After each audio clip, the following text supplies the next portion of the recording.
ఎడిటింగ్‌ని AI ఎలా ప్రభావితం చేస్తుంది? వర్క్ ఎన్హాన్స్‌కి ఉపయోగపడుతుందా?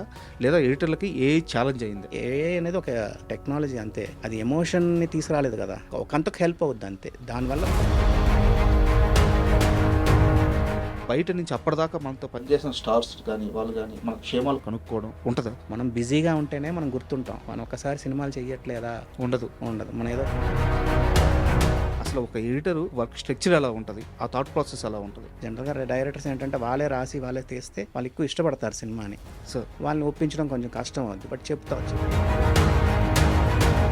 ఏదైతే ఇలా ఓపెన్‌గా మీ రివ్యూ చెప్తారో, తొలినాళ్ళతో మీతో పనిచేసి సక్సెస్ తీసుకున్న డైరెక్టర్లు కూడా దూరమయ్యారు. బిగినింగ్ డేస్‌లో అందరూ డైరెక్టర్లు మాతోటి బాగా ట్రావెల్ అవుతారు. ఎడిటర్ అంటే మా హార్ట్ అండి, లివర్ అండి. సక్సెస్ వచ్చిన తర్వాత వాళ్ళకి పేమెంట్ల వల్ల కొన్ని సినిమాలు వెళ్ళిపోయినట్టుంటాయి. రివ్యూ రైటర్ల మీద మీకేమైనా కోపం ఉందా? బాలేదని చెప్పడం, నాకు నచ్చలేదని చెప్పడంలో తేడా ఉంది. పూరి జగన్నాథ్ గారితో మీకు గ్యాప్ రావడానికి కారణం ఫైనాన్షియల్ ఇష్యూస్. అంటే చెప్పకూడదు ఒక అంతకు. లీడర్ మూవీ ఏవిఎం ప్రొడక్షన్స్ మీరు ప్రొడక్షన్లో దిగి మీరు మొత్తం ఆ బాధ్యత అంతా పైన వేసుకొని సినిమా చేస్తే ఒక ఎడిటరు ప్రొడక్షన్కి వెళ్ళిపోవడం ఏంటి? ప్రొడక్షన్లో నాకు చేదు అనుభవాలు ఏంటంటే మనం ఎవరైతే నమ్మి పెట్టామో వాళ్ళందరూ కొంచెం దొంగ బిల్లు లీడాలు ఇవన్నీ చేస్తే నాకు చిరాకు వచ్చింది. శేఖర్ గమ్లా గారితో మీకు ఒక్క సినిమా మీ ఇద్దరి బాండింగ్ని చాలా దారుణంగా దెబ్బతీసింది, నిజమేనా? లవ్ స్టోరీకి అయితే అయ్యింది. కొన్ని సినిమాలకి మీరు రెమ్యునరేషన్లు కూడా చాలా తక్కువ తీసుకుని కొత్త డైరెక్టర్లు వస్తున్నప్పుడు వాళ్ళు మళ్ళీ స్టార్లు కూడా అయ్యారు. మీకు అదే మైనస్ అయిందేమో అనిపిస్తుంది. ఒక పెద్ద ప్రొడ్యూసర్ అన్నాడు, వెంకటేష్ నువ్వు ఒకసారి ఫోన్ చేసి ఆయన అడుగు సినిమా ఇస్తాడు నిన్ను అని అన్నాడు.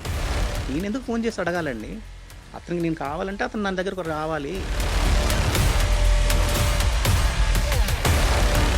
అవార్డ్స్ విషయంలో మీకు చాలా తీవ్రమైన అసంతృప్తి ఉంది. ఒక సినిమా చేసి 2 సినిమాలు చేసిన వాళ్ళు మీరు జ్యూరీ మెంబర్లో పెట్టి డైరెక్టర్ నిజంగా ఎడిటర్ గురించి చెప్తాడా? ఫంక్షన్లో మేము కూర్చుంటే మా పేర్లు చెప్తారు. ఫిల్మ్ఫేర్ అవార్డుకి అసలు ఎడిటింగ్ డిపార్ట్మెంటే లేదు. అది మేము అంటాం. మాతాంకే వెంకటేష్ గారి దగ్గర ఒక నోట్ ఉంది, కొన్ని వందల సినిమాలకు సంబంధించిన నోట్స్. అది ఇండస్ట్రీలో చాలా సినిమాలకు సంబంధించిన బ్యాక్ స్టోరీస్, అది బుక్గా వస్తే అద్భుతంగా ఉంటుందని చెప్పారు. ఎందుకు మీరు దాన్ని బుక్గా తీసుకురావట్లేదు? స్టేజ్ పైన అందరూ కౌగులించుకుంటారని చేసుకుంటారు హీరోలు, డైరెక్టర్లు, ప్రొడ్యూసర్లు. బట్ రియల్గా ఏంటనేది మాకు తెలుస్తుంది. మా దగ్గర జరుగుతాయి అన్నీ. అది కాంట్రవర్సీ అవుతాను.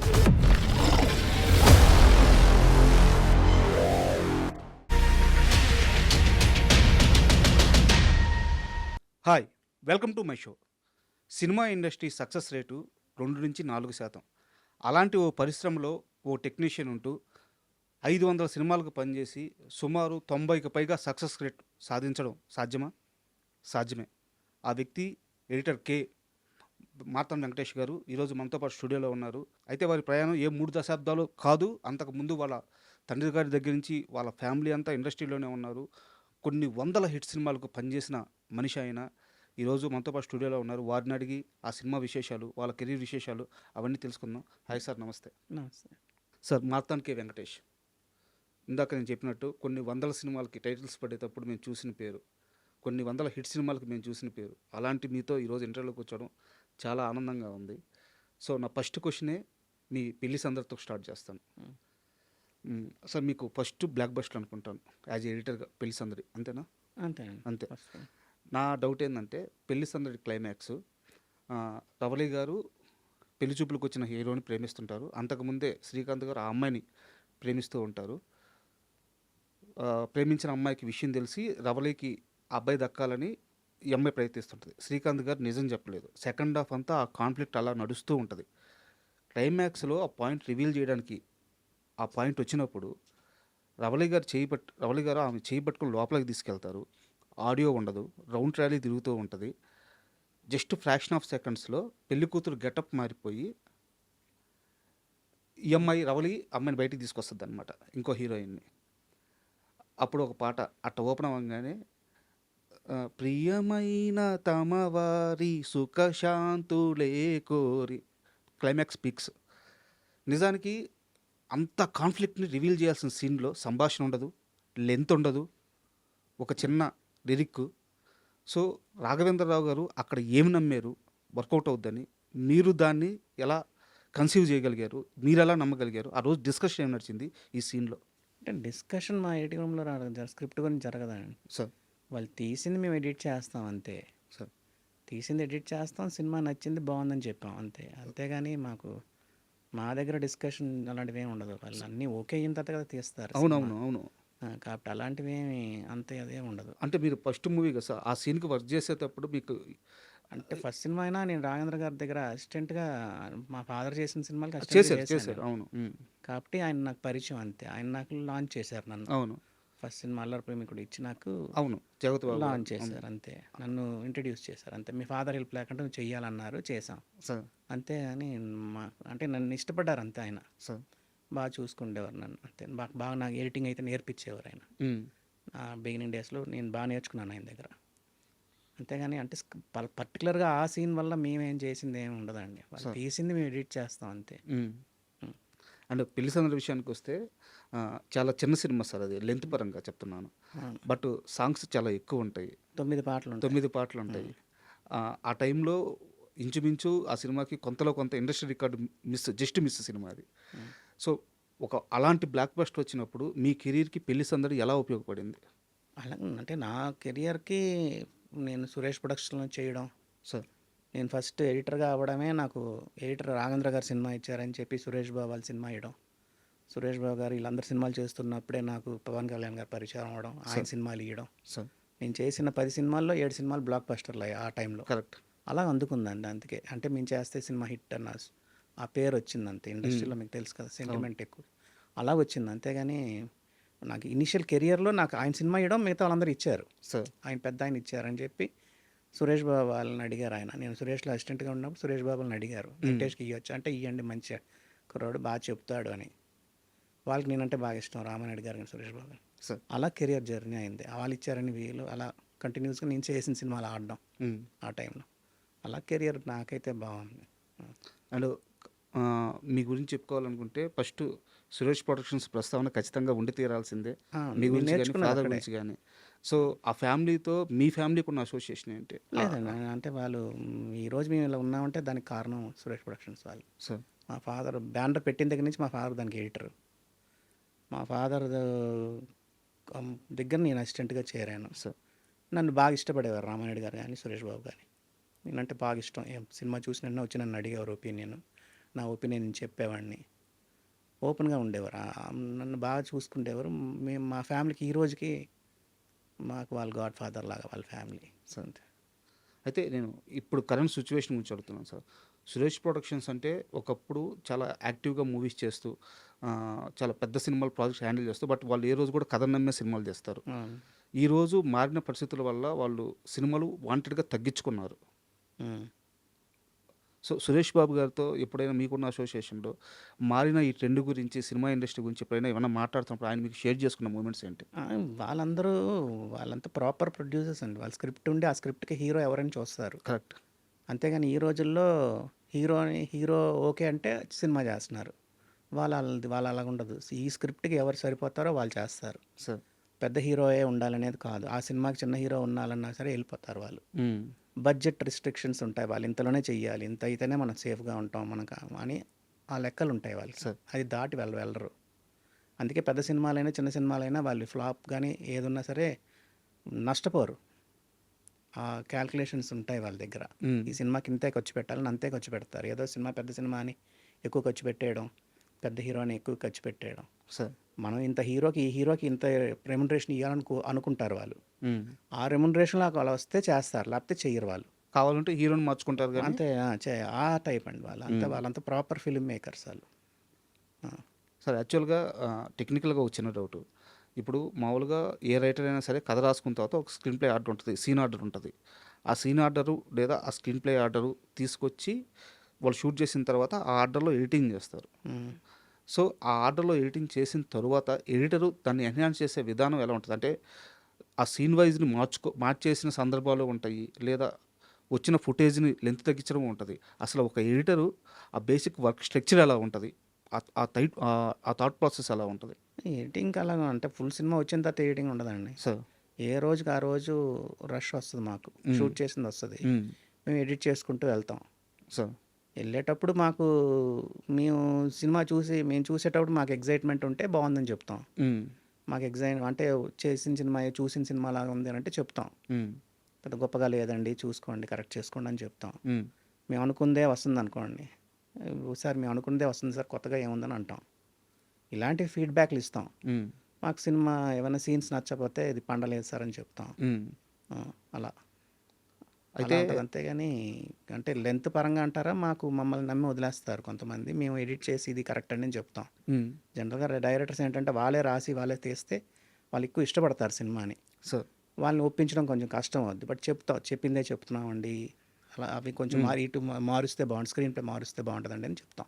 ఏదైతే ఇలా ఓపెన్గా మీ రివ్యూ చెప్తారో, మాతానికి వెంకటేష్ గారికి కెరీర్ తొలినాళ్ళలో ఇదే ప్లస్ అయింది. చివరికి వచ్చేలేకే దీనివల్లే సక్సెస్ఫుల్గా అయిన డైరెక్టర్లు మీ దగ్గర నుంచి వెళ్ళి తొలినాళ్ళతో మీతో పనిచేసి సక్సెస్ తీసుకున్న డైరెక్టర్లు కూడా చివరికి వచ్చేలేకే చాలామంది కొంతమంది దూరం అయ్యారు. అది దూరం అంటే మేము నేర్చుకున్నది ఏంటంటే నేను ఫ్రాంక్గా చెప్పడం వల్ల నాకు సినిమాలు వచ్చాయి. కరెక్ట్. ఫస్ట్ ఆడిటోరియం మేము ఇది ఎక్కడి నుంచి నేర్చుకున్నాం, అరవింద్ గారు చెప్పబట్టి నేర్చుకున్నాం. మీరే ఫస్ట్ ఆడియన్స్. నువ్వు ఎడిటర్ అన్నవాడు సినిమాని ఎవరిని ఇష్టపడకూడదు, సినిమాని ఇష్టపడాలి. సినిమా బాగుంది లేదనేది ఫస్ట్ నువ్వే చూస్తున్నావు కాబట్టి మీరే చెప్పాలి మాకు సినిమా బాగుందా బాగాలేదా అని. అవన్నీ మేము పెట్టుకున్నాం. వాటి వల్ల మేము బిగినింగ్ డేస్లో అందరూ డైరెక్టర్లు మాతో బాగా ట్రావెల్ అవుతారు. ఎడిటర్ అంటే మా హార్ట్ అండి, లివర్ అండి అని ఏదో అంటూ ఉంటారు, రైట్ హ్యాండ్ అండి, లెఫ్ట్ హ్యాండ్ అండి అంటూ ఉంటారు. మీరు పాత ఇంటర్వ్యూలు చూస్తే మరి ఈరోజు ఎందుకు మేము కాదయ్యాం, ఎందుకు అవ్వలేదు, హార్ట్ అవ్వలేదు, ఎందుకు లెఫ్ట్ హ్యాండ్ రైట్ హ్యాండ్ అవ్వలేదు. అదేంటంటే ఒక సక్సెస్ బిగినింగ్ ఇనిషియల్ డేస్లో మాది తీసుకుంటారు. ఒక సక్సెస్ వచ్చిన తర్వాత వాళ్ళకి వీళ్ళు చెప్పడం ఏంటి అన్న చిన్నది ఉంటుంది. అందరూ సార్ అంటారు, మనం సార్ అనం, ఎందుకంటే బిగినింగ్ డేస్ నుంచి ఉంటున్నాం కాబట్టి. ఇలాంటివన్నీ చిన్న చిన్న ఉంటాయండి, అటు ఇటు ఉంటాయి. కొన్ని పేమెంట్ల దగ్గర ఉంటారు. ఫస్ట్ సినిమా నుంచి అదే పేమెంట్ ఇస్తారు మాకు. అదేంటి సార్ అందరికి పేమెంట్లు బయట ఎక్కువ ఇస్తున్నారు, మాకు మీరు ఇంకా ఫస్ట్ సినిమా నుంచి అదే పేమెంట్ అంటే పేమెంట్ల వల్ల కొన్ని సినిమాలు వెళ్ళిపోయినాయి, కొంతమంది దగ్గర బ్యాడ్ అవుతాం. రకరకాలండి అది. ఆ రోజు నచ్చిన వాళ్ళు మీరేం 10 సినిమాలు చేసి 11వ సినిమాకి నేను ఎందుకు నచ్చను సార్? అది ఆ తేడా ఉంది. బిగినింగ్ డేస్లో ఇనిషియల్గా చెప్తుంటే వాళ్ళకి మన గురించి చెప్తున్నాడు అన్న ఫీల్ అవుతారు. పోను అది తగ్గుతుంది, అందరూ సక్సెస్ రావడం కొంచెం మారుతారు. యాక్చువల్గా మీతో పాటు పనిచేసిన లేదా మీరు పనిచేసిన డైరెక్టర్లు ఎక్కడైనా సరే ఇండస్ట్రీలో వాళ్ళు సక్సెస్ అవడం అనేది ఆ టెక్నీషియన్కి ప్లస్ అవ్వాలి. బట్ మాతానికే వెంకటేష్కి కొత్త డైరెక్టర్ని స్టార్ చేయడమే మైనస్ అయింది అనుకోవచ్చా? అలాగే ఉండదండి. ఇప్పుడు మాకు ఇంకా కంటిన్యూ అవుతున్నారు, చాలామంది కొంతమంది కంటిన్యూ అవుతున్నారు. కంటిన్యూ అవుతారు. దాని గురించి అని ఉండదు. కొంతమంది మారుతారు, కొంతమంది అదే నేను చెప్తున్నాను కదండి, రకరకాలు ఉంటాయి. వాళ్ళు ఎందుకు ఇవ్వలేదు అన్నదానికి వాళ్ళని అడగాలి, నన్ను అడిగి లాభం లేదు. ఒక చిన్న సారీ టు ఇంటరప్ట్ చేస్తా, ఒక చిన్న డౌట్. దేశముద్రు సినిమా లాస్ట్ అరగంట ఫైటే ఉంటుంది, మొత్తం యాక్షనే ఉంటుంది. దేశముద్రు సినిమా చూసినప్పుడు యాజ్ ఏ ఆడియన్గా నాకు సినిమా నచ్చింది. పక్క రోజు వెళ్ళి ఆంధ్రభూమిలో వెన్నెల అని ఒక ఎడిషన్ వచ్చేది, దానికి 1 స్టార్ ఇచ్చి అట్టఫ్లాప్ సినిమా అని చెప్పి రాశారు. 100 రోజులు ఆడింది సినిమా అది. బట్ ఆ సినిమాలో ఉన్న అప్పుడు వచ్చిన కంప్లైంట్ ఏంటంటే లాస్ట్ 30 మినిట్స్ యాక్షన్ ఎపిసోడే ఉంది మొత్తం అని చెప్పి. దీనిపైన మీ ఎడిటింగ్ దగ్గర కానీ పూరి జగన్నాథ్ గారి విషయం అక్కడ మాట్లాడుకునేటప్పుడు కానీ ఏమన్నా డిస్కషన్ జరిగిందా? అలాగే ఉండదండి. పూరి జగన్నాథ్ చాలా వింటారు ఆయన మాట. టెక్నీషియన్స్కి వాల్యూ ఇస్తాడు ఆయన బాగా. ఆయన షూట్ చేసిన ఎడిటింగ్ కూడా రాడు ఆయన. మేము ఎడిట్ చేసి చూపించిన తర్వాత ఆయన ఓకే అంటాడు. ఆయనకి ఏమైనా అనిపించిన చిన్న చిన్న చెప్తాడు, వెళ్ళిపోతాడు ఆయన, అంతే. ఆయనది క్లియర్గా ఉంటుంది. అంతేకాని దేశముద్రకి నాకు అరగంట ఫైట్ ఉందా అనేది నాకు గుర్తు, నాకు అర్థం లేదు. పాటలన్నీ బాగున్నాయి, సినిమా మంచి సినిమానే అనుకున్నాం మేము. అంటే నాకు మరి ఆ టైంలో రివ్యూలు నేను చూడలేదు. రివ్యూల్ని జనరల్గా మేము నమ్మం. రివ్యూలకి సినిమాకి సంబంధం ఉండదండి. రివ్యూ రైటర్ల మీద మీకు ఏమైనా కోపం ఉందా? కోపం అని కాదు, వాళ్ళు అంటే రివ్యూలు రాస్తారు, వాళ్ళు పర్సనల్ది రాయకూడదండి. ఇప్పుడు సినిమా బాగాలేదని చెప్పడం, నాకు నచ్చలేదని చెప్పడంలో తేడా ఉంది. కరెక్ట్. మన పర్సనల్ ఒపీనియన్ అది, నాకు నచ్చింది నచ్చలేదని. ఒక యాక్షన్ ఫిల్మ్ డైరెక్టర్కి నార్మల్ పొయిటిక్ ఫిల్మ్స్ నచ్చవు. Action film director review poetic ఫిల్మ్కి రాస్తే ఏమని రాస్తాడు ఆయన, ఏంటిదని అంటాడు. వీళ్ళ రివర్స్లో వీళ్ళు అలాగుంటారు. అలాగే వాళ్ళ పర్సనల్ ఒపీనియన్ రాయకూడదు. అది ఇంకా ట్రెండ్ అయింది కాబట్టి మేమేం చెప్పలేము.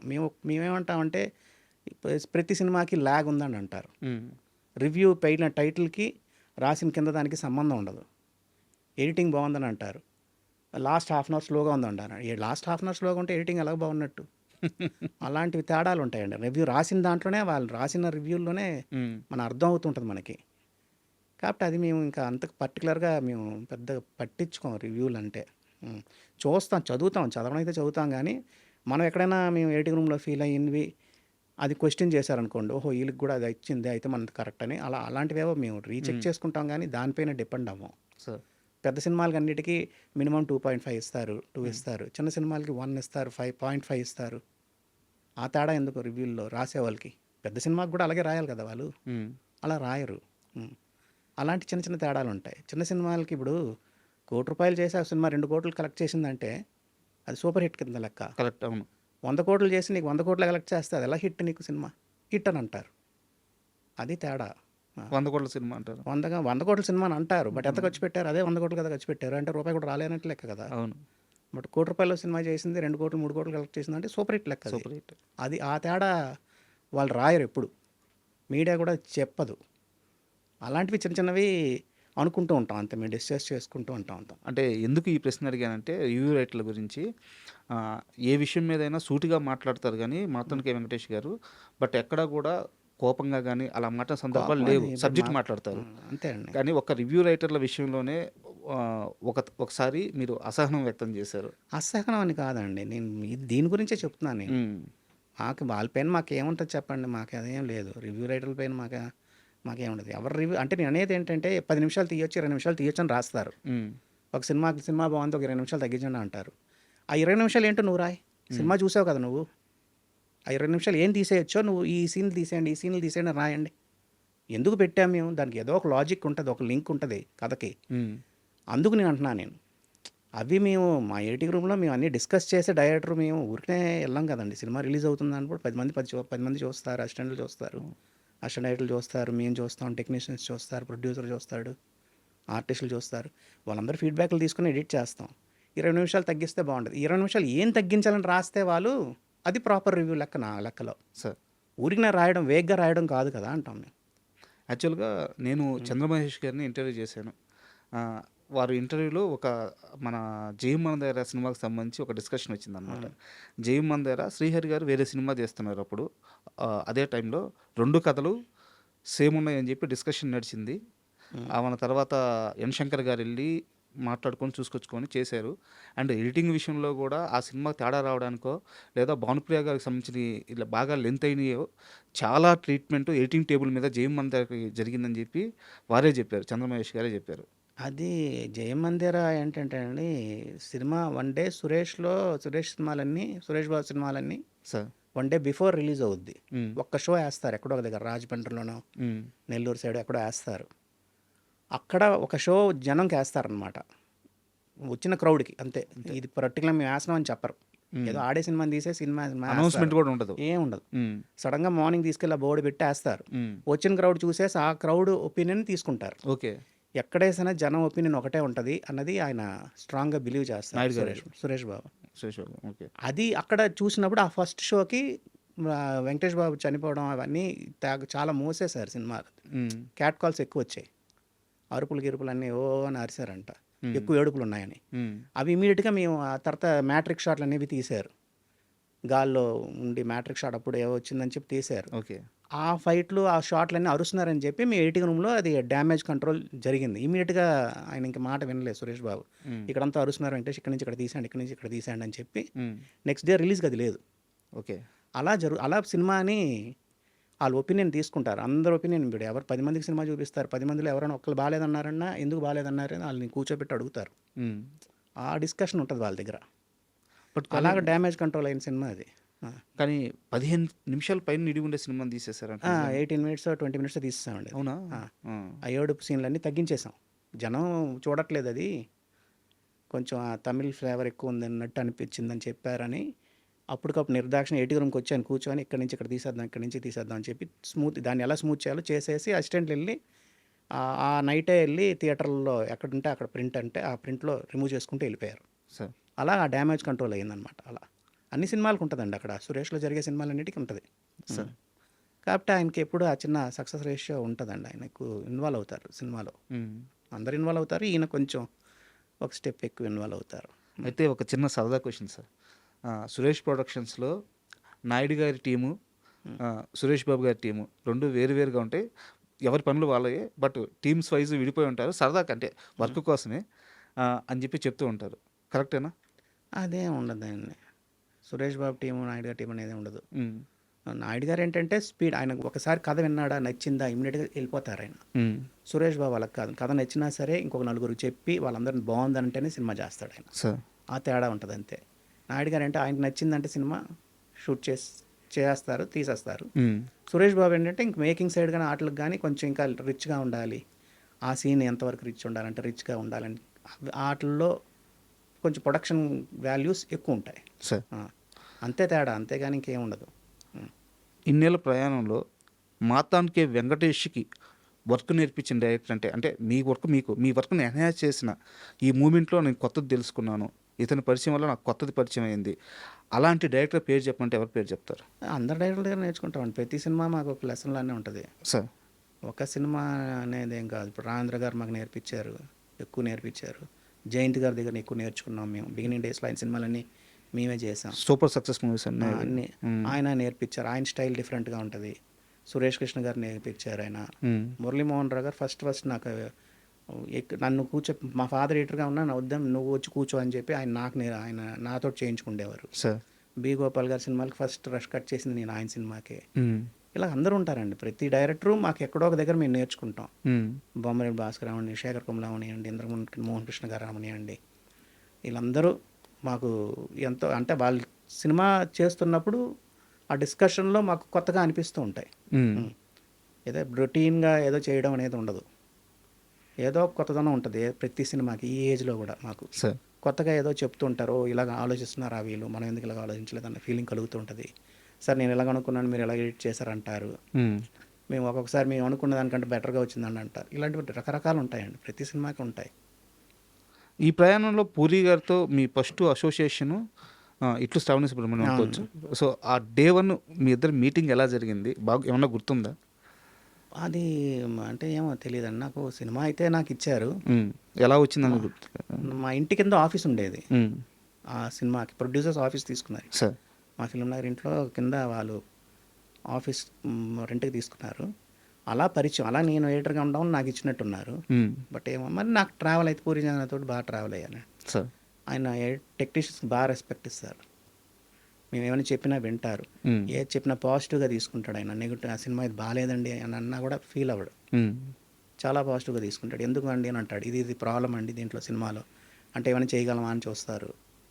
ఇంకా లేదు అంటే ఆయన ఓకే అని అంటాడు. దాన్ని డ్యామేజ్ ఎంతవరకు కంట్రోల్ చేయగలం చేస్తారు. బట్ 90% ఆయన చాలా comfortable director. Technicians comfortable director ఆయన. పూరి గారితో మీకు ట్రావెల్ ఉంది కాబట్టి ఒక 3 సినిమాల గురించి, పూరి గారి 3 సినిమాల గురించి మీరు పనిచేసినవి మాట్లాడుకుందాము. ఇండస్ట్రీలో చాలామంది రైటర్లను కలిశాను. చాలామంది డైరెక్టర్లను కలిశాను. చాలామంది చెప్పే ఒకే ఒక మాట ఏందంటే, 'అమ్మా నాన్న ఓ తమిళమ్మాయి' ఆ సినిమాలో ఉండే ఎమోషన్స్ అది దేనివల్ల బ్యూటీ వచ్చిందో తెలీదు. ఆ రైటింగ్ వల్ల, డైరెక్షన్ వల్ల, ఎడిటింగ్ వల్ల ఆ సినిమాలో తెలీదు గానీ సార్, ఆ హ్యూమన్ ఎమోషన్స్ మళ్ళీ ఇంకో సినిమా రాదు. ఈవెన్ 'కోన వెంకట' గారు కూడా ఇదే మాట చెప్పారు నా ఇంటర్వ్యూలో. అదొక అద్భుతం హ్యూమన్ ఎమోషన్స్‌లో అని చెప్పేసి. సో, మీకు ఆ సినిమాతో మీ ట్రావెలింగ్‌లో గుర్తుండిపోయే మూమెంట్స్ ఆ! ఏమన్నా? లేదండి. ఇప్పుడు జనరల్‌గా 'మదర్ అండ్ ఫాదర్' ఆ సినిమా పెద్ద హిట్ అవ్వడానికి నేను మేము అనలైజ్ చేసుకునేది ఏంటంటే, మాకు నచ్చడానికి కారణం ఏంటంటే, ప్రతి తల్లి, తండ్రికి, తల్లి, కొడుకుకి కొంచెం డిస్టెన్స్ ఉంటది. సార్. బట్ ఆ సినిమాలో మీకు ఫ్రెండ్స్‌లా ఉంటారు. హ్మ్. అది కనెక్ట్ అయ్యారు అందరూ జనం. అన్నది అదే దాని హిట్‌కి కారణం ఆ ఫ్లేవర్ అనేది మేము అనుకోవడం. సార్. ప్రతి దాంట్లో అలా ఉండరు. ఇప్పుడు 'తొలి ప్రేమలో' ఒక బ్రదర్ అండ్ సిస్టర్ రిలేషన్‌షిప్ ఉంటది. కరెక్ట్. ఆ! అలాంటిది రియల్ లైఫ్‌లో ఉండవండి. అవి ఎక్కడో ఉంటాయి. ఆ రియల్ లైఫ్‌లో అయ్యో! ఇలా ఉంటే బావుంటది. ఇలాగ మదర్ ఉంటే బావుంటది. ఇలా కొడుకు ఉంటే బావుంటది హ్మ్.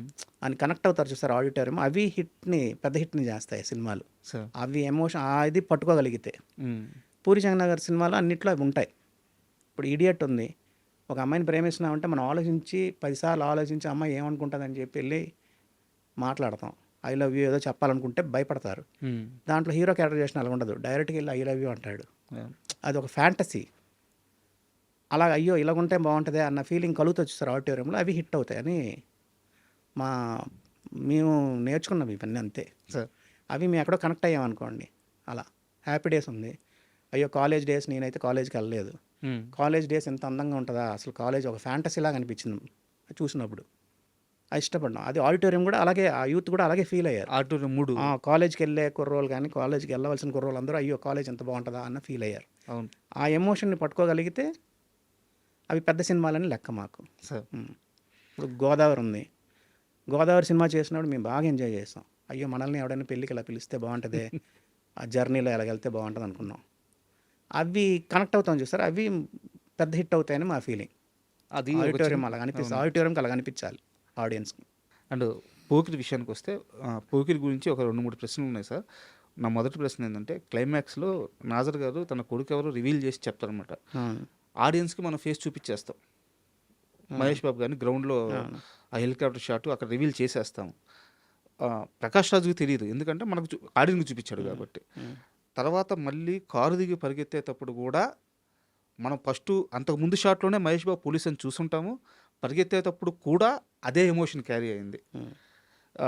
సో, మీరు ఎడిటింగ్ చేసేటప్పుడు మీకెలాంటి ఎమోషన్ క్యారీ అయింది ఆ క్లైమాక్స్‌కి? ఇలా 'పోకిరి' మేము డే వన్నే పెద్ద హిట్ అవుతదనుకున్నాం. సార్. డే వన్నే పెద్ద హిట్ అవుద్దనుకున్నాం.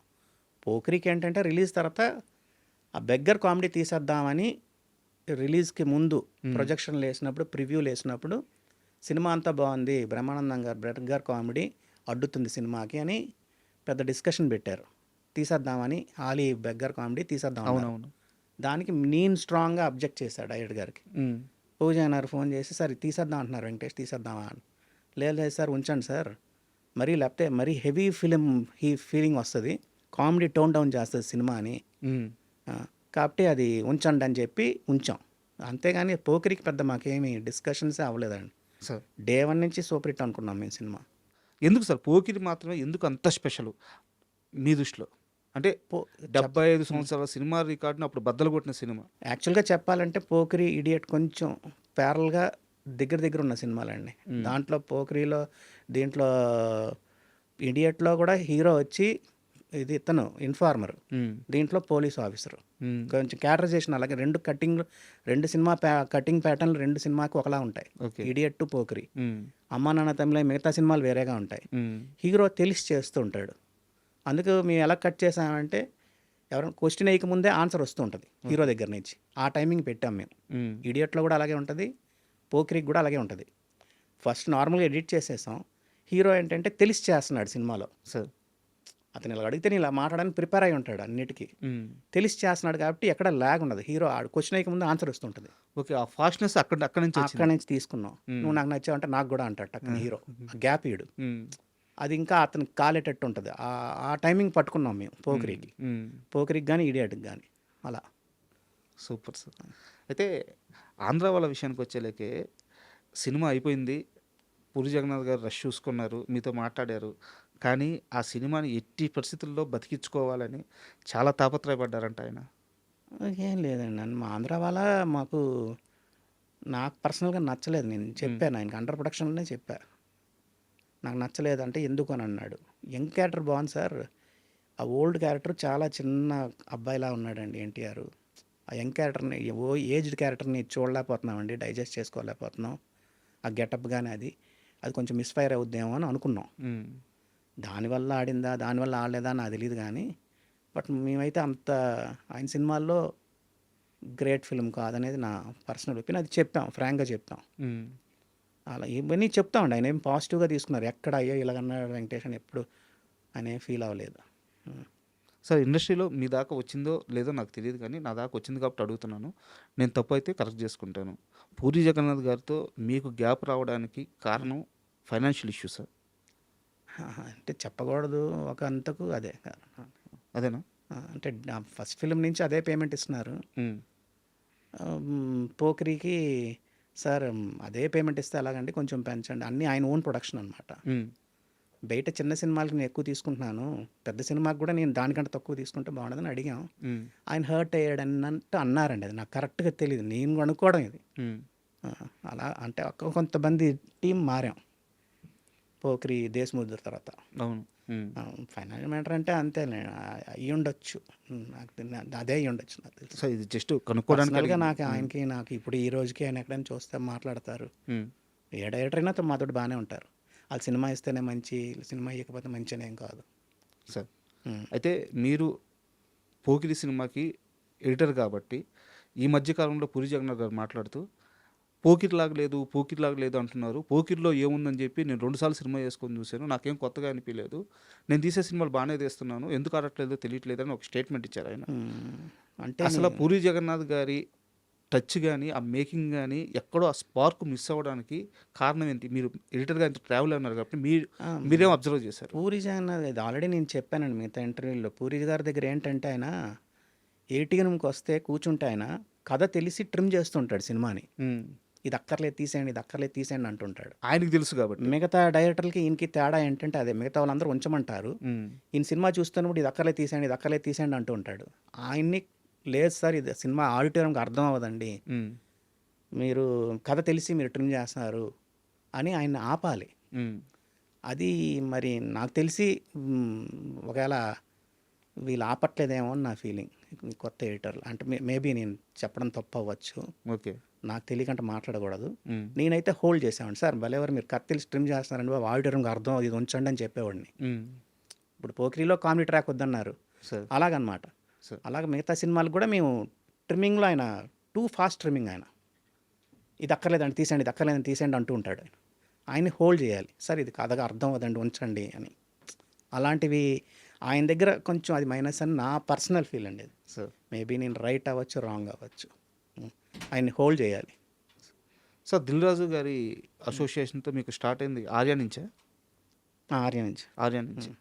ఆర్యాలో హీరో క్యారెక్టరైజేషన్ చాలా అప్పటి వరకు కొత్తగా ఉంటుంది.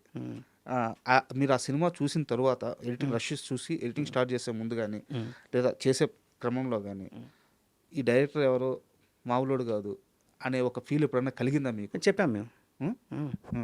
నాకు ఆర్య ఫస్ట్ షెడ్యూల్ తర్వాత ఆపారు సినిమా వాళ్ళు. ఓకే, ఎక్కువ కన్ఫ్యూజన్గా వెళ్తుంది అటా ఇటా, ఏంటి అసలు బాగుందా బాగాలేదా అంటే, నేను సినిమా చూసి నాకైతే నేను చాలా స్ట్రాంగ్గా చెప్పా, చాలా బాగా చేసినట్టు సార్, చాలా బాగుంది సార్ సినిమా అన్న, పెద్ద ఇట్ అవుద్దండి అన్న. అవి ఉంటాయండి. ఆయన దిల్ రాజు గారిది, ఆయన కూడా సురేష్ బాబు వల్ల చాలా ఓపెన్గా తీసుకుంటారు. ఆయన పన్నీ వాసు చాలా చాలా ఓపెన్గా తీసుకుంటారు. మనం ఏం చెప్పినా హర్ట్ అవ్వరు, నవ్వుతారు. ఎందుకు అని అంటారు, కూర్చోబెడతారు, మాట్లాడతారు, డిస్కస్ చేస్తారు, అవి ఉంటాయి. ఆర్యాకి మేము డే వన్నే అన్నాం, సినిమా చూసిన తర్వాత చాలా బాగా అనిపించింది నాకు, చాలా మోడర్న్గా అనిపించింది. కాబట్టి మేము చాలా స్ట్రాంగ్గా బిలీవ్ చేసాం ఆ సినిమా ఆడద్దని. సూపర్. అయితే నాకు ఇంకో డౌట్ వచ్చేసి మన భద్రా సినిమా గురించి సార్. ఒక పరిపూర్ణమైన స్క్రిప్ట్ అనిపిస్తుంది నాకు భద్రా సినిమా చూస్తే. ఆ లవ్ స్టోరీ కానీ, ఆ యాక్షన్ కానీ, ఆ హీరో క్యారెక్టరేషన్ కానీ, బోయపాటి లాంటి ఒక కొత్త దర్శకుడు మీ దగ్గరికి వచ్చి ఆ కథ చెప్పి లేదా ఆ సినిమా తీసి మీకు ఇచ్చినప్పుడు ఆ సెన్సిబిలిటీ గురించి, అంటే అంత సెన్సిబిలిటీ నేను బోయపాటి గారు మాస్ చూశాను కానీ భద్రా కాస్త పక్కకు ఉంటుంది ఆయన సినిమాల్లో. భద్రా సినిమాతో మీ ఎక్స్పీరియన్స్ చెప్తారా? బాగానే మాకేమి, మేము సరదాగానే చేసామండి ఆ సినిమా. కొన్ని సీన్లు, ఇంపార్టెంట్ సీన్లు కొన్ని కావాలనుకున్నారు, అది మేము అక్కర్లేదని మేము డిస్కస్ చేసి తీసేసాం క్లైమాక్స్లో. ఓకే, హీరో వచ్చి వార్నింగ్ ఇచ్చే సీన్ ఉంటుంది విలన్కి, అది ఇక్కడే వార్నింగ్ ఇచ్చేస్తే క్లైమాక్స్ పండదని చెప్పి తీసేసాం. అలాంటివన్నీ వింటారు. ఎందుకు మేము ప్రాపర్గా మేము చెప్పిన దానికి ప్రాపర్గా రీజన్ ఇవ్వాలి. ఆ రీజన్ ఇవ్వకపోతే మేము ఊరికనే బాగాలేదని చెప్పకూడదు కదా. దీనివల్ల ఇదండి అని చెప్పి రీజన్ ఇచ్చామనుకోండి, వింటారు. అంతే అండి. అది ఆ సినిమా అన్ని సినిమాలకి డిస్కషన్ అనేది ఉంటుంది ఎడిటింగ్ రూమ్లో, ఎందుకు ఏంటి అనేది ఉంటుంది. ఆ డిస్కషన్ ప్రాపర్ మేము ఏదో సినిమా జనరల్గా బాగాలేదని చెప్పాం, సార్ దీనివల్ల ఇది బాగాలేదండి రీజన్ చెప్తాం. ఆ రీజన్కి వాళ్ళ దగ్గర ఆన్సర్ ఉంటే ఓకే, ఆన్సర్ లేకపోతే మా మాట వింటారు సార్. ఇలా. అయితే మీరు డిస్కషన్ అన్నారు కాబట్టి ఒక క్వశ్చన్ సార్. మాతాంకే వెంకటేష్ గారి దగ్గర ఒక నోట్స్ ఉంది. ఆ నోట్స్ను కానీ కొన్ని వందల సినిమాలకు సంబంధించిన నోట్స్, అది ఆ నోట్స్ను కానీ బుక్గా తీసుకొస్తే ఇండస్ట్రీలో చాలామంది అది క్యూట్ మూమెంట్స్ కావచ్చు, ఆర్గ్యుమెంట్స్ కావచ్చు, చాలా సినిమాలకు సంబంధించిన బ్యాక్ స్టోరీస్ అది బుక్గా వస్తే అద్భుతంగా ఉంటుందని చెప్పారు. ఎందుకు మీరు దాన్ని బుక్గా తీసుకురావట్లేదు? అంటే నాకు మురళీమోహన్ గారు నేను అసిస్టెంట్గా ఉన్నప్పుడు ఆయన చెప్పాడు, నేను నావల్ ఎక్కువ చదివేవాడిని, ఇంగ్లీష్ నావల్స్ చదివేటప్పుడు ఆయన అన్నాడు, వెంకటేష్ ఒక్క సినిమా ప్రతి సినిమాకి ఎడిటర్ అయిన తర్వాత ఆయన కలిసినప్పుడు నాకు ఏం చెప్పారు, మురళీమోహన్ గారు చెప్పారు, ఒక సినిమా గురించి నువ్వు చేసే సినిమాకి ఒక పేజ్ రాయి నువ్వు. హ్మ్. ఏం జరిగిందో రాసి పెట్టుకో. అది నీకు ఫ్యూచర్‌లో పనికొస్తది.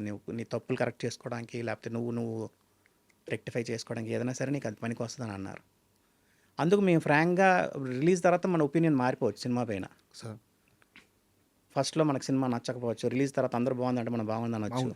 అలా మారుతది కాబట్టి రిలీజ్‌కి ముందే మేము ఒక పేజ్ రాసేసుకుంటాం. ఆ సినిమాకి జరిగిన గొడవలు, డైరెక్టర్‌కి నాకు జరిగిన గొడవలు, హ్మ్. లేకపోతే డైరెక్టర్ నన్ను మెచ్చుకున్నది, లేకపోతే మేము డైరెక్టర్ గారిని తిట్టింది, ప్రొడ్యూసర్‌కి డైరెక్టర్‌కి జరిగిన గొడవలు గానీ ఒక పేజ్ రాస్తాం. ఆ సినిమాకి జరిగిన ట్రావెల్. హ్మ్. సినిమాని మేము ఏమనుకుంటున్నాం, హిట్ అవుద్ది అనుకుంటున్నామా, ఫ్లాప్ అవుద్ది అనుకున్నామా, చూసిన వెంటనే ఏమనుకున్నాం సార్. అనేది ఒక పేజ్ రాస్తాం. రాసి పెట్టుకుంటా నేను. అదే సార్. అన్ని చాలా హిట్ 90 సినిమాలకు సంబంధించి ఉందంట. ఉంటది. అన్ని సినిమాలకు ఉంటది. దాంట్లో జరిగిన గొడవలు. హ్మ్. ఇప్పుడు తొలి ప్రేమకి జరిగిన గొడవలు చేసినప్పుడు గొడవలేం కాదు. మాకందరికి సినిమా నచ్చింది. హ్మ్. కొంతమందికి మేము సినిమా వేసాం. హ్మ్. వేస్తే వాళ్ళందరూ 90% వాళ్ళు పడుకున్నారు సినిమాలో. తొలి ప్రేమకా? తొలి ప్రేమ ఫస్ట్ ప్రీమియర్కి. ఆ! ప్రీమియర్ అంటే ప్రివ్యూకి. ఆ! బయటకొచ్చి ఇదేం సినిమా సార్ అసలు హీరో ఏం చేస్తున్నాడండి, అమ్మాయి ఎంట పడుతున్నాడు అంతే తప్పితే ఇంకేముందండి సినిమాలో హ్మ్. అన్నారు. అసలు ఒక ఫీమేల్ సాంగ్ లేదు, ఫీమేల్ వాయిసే లేదు సాంగ్స్లో, హ్మ్. అన్ని మేల్ వాయిస్లో ఉన్నాయని అన్నారు. వాళ్ళు చెప్తే కానీ మాకు అప్పుడు కానీ మేము రియలైజ్ అవ్వలేదు ఫీమేల్ వాయిస్ లేదని. హ్మ్. ఇలాంటివన్నీ ఇచ్చారు. ఆ ఫీడ్బ్యాక్లన్నీ మేము రాసి పెట్టుకుంటాం ఎవరన్నారు ఏంటని. హ్మ్. అది బయటికి వెళ్తే కాంట్రవర్సీ అవుద్ది. మాకు మేము చూసుకోవడానికి, మేము రెక్టిఫైడ్ చేసుకోవడానికి ఉంటుంది అంతే. అలా అన్ని సినిమా అంటే కొంచెం మేజర్ సినిమాలంటికి నేను రాసి పెట్టుకుంటాను. ఒక పేజ్ రాసి పెట్టుకుంటా. ఆలోచన ఏమైనా ఉంది సార్ దాన్ని బుక్‌గా ఆ, తీసుకొచ్చే ఆలోచన? అది కాంట్రవర్సీ అవుద్దండి. అంటే ఆ! అక్కడ ఇప్పుడు స్టేజ్ పైన అందరూ కౌగులించుకుంటారని చేసుకుంటారు, హ్మ్. హీరోలు, డైరెక్టర్లు, ప్రొడ్యూసర్లు. బట్ రియల్గా అది ఉండదు. ఏటీ రూమ్లో ఎలా కొట్టుకున్నారు ఏంటనేది మాకు తెలుస్తుంది. మా దగ్గర జరుగుతాయి అన్నీ. హ్మ్. అన్ని సినిమాలకి ఉంటుంది, పెద్ద సినిమాలకి సార్. 90%. అవి వెళ్తే మనం కాంట్రవర్సీ చేసినట్టు అవుద్ది అదంతా. అది మనకొక ఆ సినిమాకి ఇలాగ ఉన్నారు, దాని తర్వాత ఇలాగ ఉన్నారా అన్నది తెలుసుకోవడానికి బాగుంటుంది అంతే అది. అండ్ నాకు ఇంకొక డౌట్ సార్. 'బొమ్మరిల్లు' క్లైమాక్స్ గురించి సార్. అంటే ఒక తెలుగు సినిమాలో క్లైమాక్స్ కన్వర్జేషన్ మీద ఉమ్. అంత లెంత్ గురించి మాట్లాడుతున్నాను నేను. అంత లెంత్‌లో ఉండడం ఓన్లీ కన్వర్జేషన్ ఒక ఇంట్లో నిలబడి. ఉమ్. అంతకుముందు లేదనుకుంటాను నేను. బట్ ఉన్నాయండి ఎందుకు లేవు. బట్ అద్భుతంగా పేలింది. ఉమ్. మీరు ఎడిటింగ్ చేసేటప్పుడు ఏం ఫీల్ అయ్యారు ఆ క్లైమాక్స్? మీ పర్సనల్‌గా మీరేం ఫీల్ అయ్యారు? ఇప్పుడు బొమ్మరిల్లు క్లైమాక్స్? బొమ్మరిల్ క్లైమాక్స్ అందరు అదేనండి నేను అనేది ఏంటంటే, ఇప్పుడు అందరూ తండ్రిని అనలేరు. హ్మ్. తండ్రిని అనడం అనేది, పాయింట్అవుట్ చేయడం అనేది, తండ్రి మంచోడే, అవును. బట్ తండ్రిని క్వశ్చన్ చేయడం అనేది ఉంటారు చూసారా, అందరూ హ్మ్. చేయలేరు. అది సినిమాలో వచ్చేసరికి నేను ఇందాక అన్నాను కదా ఫస్ట్లో, ఆడిటోరియంకి ఏది అనుకుంటున్నారో అది చెప్పామనుకోండి, హ్మ్. హై అవుద్ది. కరెక్ట్. బొమ్మరిల్లులో క్లైమాక్స్ కంటే కూడా నాకు నచ్చిన సీన్ ఏంటంటే, మేము ఆ సీన్ చూసి సూపర్ హిట్ అన్నాం. క్లైమాక్స్ కూడా కాదు, సార్. జెనీనియా నో అంటది, అవును. నేను ఈ ఇంట్లో ఉండలేను అంటది చూసారా, అది చూసి మేము అన్నాం, మేము ఎక్స్పెక్ట్ చేయలేదు సార్ అసలు ఈ సీను. హ్మ్. ఎప్పుడో కొడుకు మాట్లాడతాడు తండ్రితో అని మాకు అర్థం తెలుసు, హ్మ్. ఈ సీన్ అసలు ఎక్స్పెక్ట్ చేయలేదు, ఇది వచ్చిన వెంటనే మేము సూపర్ హిట్ సినిమా అన్నాం. ఒకప్పుడు నాలో ఏదైతే నచ్చాడని చెప్పాడు. ఇప్పుడు అయ్యా నచ్చలేదంటున్నాడు. నన్ను మర్చిపోతాను అంటది అమ్మాయి. అవును. అది మేము ఎక్స్పెక్ట్ చేయాలి, అమ్మాయి ఇంటి నుంచి వెళ్ళిపోద్ది అనేది మేము ఎక్స్పెక్ట్ చేయాలి సార్. ఎడిట్ చేస్తున్నప్పుడు. హ్మ్. అది చూసిన వెంటనే సార్ ఇది చాలా బాగుంది సార్, ఇది పెద్ద హిట్ సార్ సినిమా అన్నాం. అలా అలా ఉంటుందండి అంతే. అవి జడ్జిమెంటల్ వైజ్ ఇలా ఉంటాయి మావి. తప్పు అవ్వచ్చు, రైట్ అవ్వచ్చు, అలా జడ్జ్ చేస్తాం. ఏదైనా ఒక దాన్ని మేము ఎగ్జైట్ అయ్యి సినిమాని అనుకున్న దాన్ని ఇంకోటి వచ్చి కొత్తగా వచ్చి బెటర్గా వచ్చింది అనుకోండి, హ్మ్. చెప్తాం చాలా బాగుంది సార్ సినిమా అని చెప్తాం. సార్ 'బొమ్మరిల్లు' సక్సెస్ తరువాత మన 'దిల్ రాజు' గారి ఆనందాన్ని చూడాలి అంటే 'బొమ్మరిల్లు' సక్సెస్‌ని ఎంజాయ్ చేసే మూమెంట్‌లో చూడాలి. ఒక పసిపిల్లోడైపోయి ఎంజాయ్ చేశాడు. ఆయనకి చాలా కోరికంట. జనాలు 'దిల్ రాజు' గొప్ప సినిమా తీశాడు. టికెట్లు తీసుకుంటున్నారు. హౌస్‌ఫుల్‌లు పడుతున్నాయి ఇయన్నీ కూడా. 'బొమ్మరిల్లు' సక్సెస్‌ని 'దిల్ రాజు' గారు ఎంజాయ్ చేయడం మీరు దగ్గర నుండి చూసారా? ఏదైనా ఒక మూమెంట్ గుర్తుందా? లేదండి, ఆయన అన్ని సినిమాలకి ఫుల్గా ఇన్వాల్వ్ అవుతారు ఆయన. హ్మ్. అంటే అన్ని సినిమాలని ఓన్గా చిన్న ఒక టెక్నీషియన్ లాగానే పనిచేస్తారు ఆయన. హ్మ్. మిక్సింగ్లో కూర్చుంటాడు ఆయన. అంటే ఎక్కడికి ఇంటికి వెళ్ళడు ఆయన. వర్క్ చేస్తున్నప్పుడు అంతా అక్కడే ఉంటాడు. కాబట్టి ఆయన జనరల్గా ప్రతి సినిమాకి ఎంజాయ్ చేసేవారు. హ్మ్. ఆ రోజుల్లో బిగినింగ్ డేస్లో అనేవాడు ఆయన. సార్. అందరు నన్ను సినిమా రిలీజ్ అయిన తర్వాత టికెట్లు అడగాలి, నన్ను హ్మ్. ఫుల్ అవ్వాలి, అదొక జాయ్ నాకు అనేవారు. సార్. అలాగా అవన్నీ కంటిన్యూ అయ్యాయండి. ఈ రోజుల్లో అంటే అది పోయింది. ఒకేసారి అన్ని థియేటర్లో రిలీజ్ చేయడం వల్ల హ్మ్. ఈ రోజు ఎవరు టికెట్లు అడుగుతున్నాం చెప్పండి, ఎక్కడ చూస్తే అక్కడ సినిమా దొరుకుతుంది. సార్. ఆ, అండ్ కాస్త కరెంట్ సిచ్యువేషన్ గురించి మాట్లాడుకుందాం. ఇప్పుడు ఎడిటింగ్ అంటే ఏ విభాగంలో అయినా ఏఐ అనేది చాలా కీ రోల్ అయిపోయింది. సో, ఎడిటింగ్‌ని ఏఐ ఎలా ప్రభావితం చేస్తుంది? వర్క్ ఎన్హాన్స్‌కి ఉపయోగపడుతుందా? లేదా ఎడిటర్‌లకి ఏఐ ఛాలెంజ్ అయిందా? ఇప్పుడు మాన్యువల్ ఫిల్మ్ మేము ఎడిట్ చేసేటప్పుడు ఒక సినిమాని ఒక ఎడిటర్ ఎడిట్ చేయాలి అంటే దానికి నలుగురు అసిస్టెంట్లు ఉండాలి. హ్మ్. నెగెటివ్ కట్ చేసేయడానికి ఒక ఇద్దరు ఉండి దానికి ఒక ఇద్దరు అసిస్టెంట్లు ఉండాలి.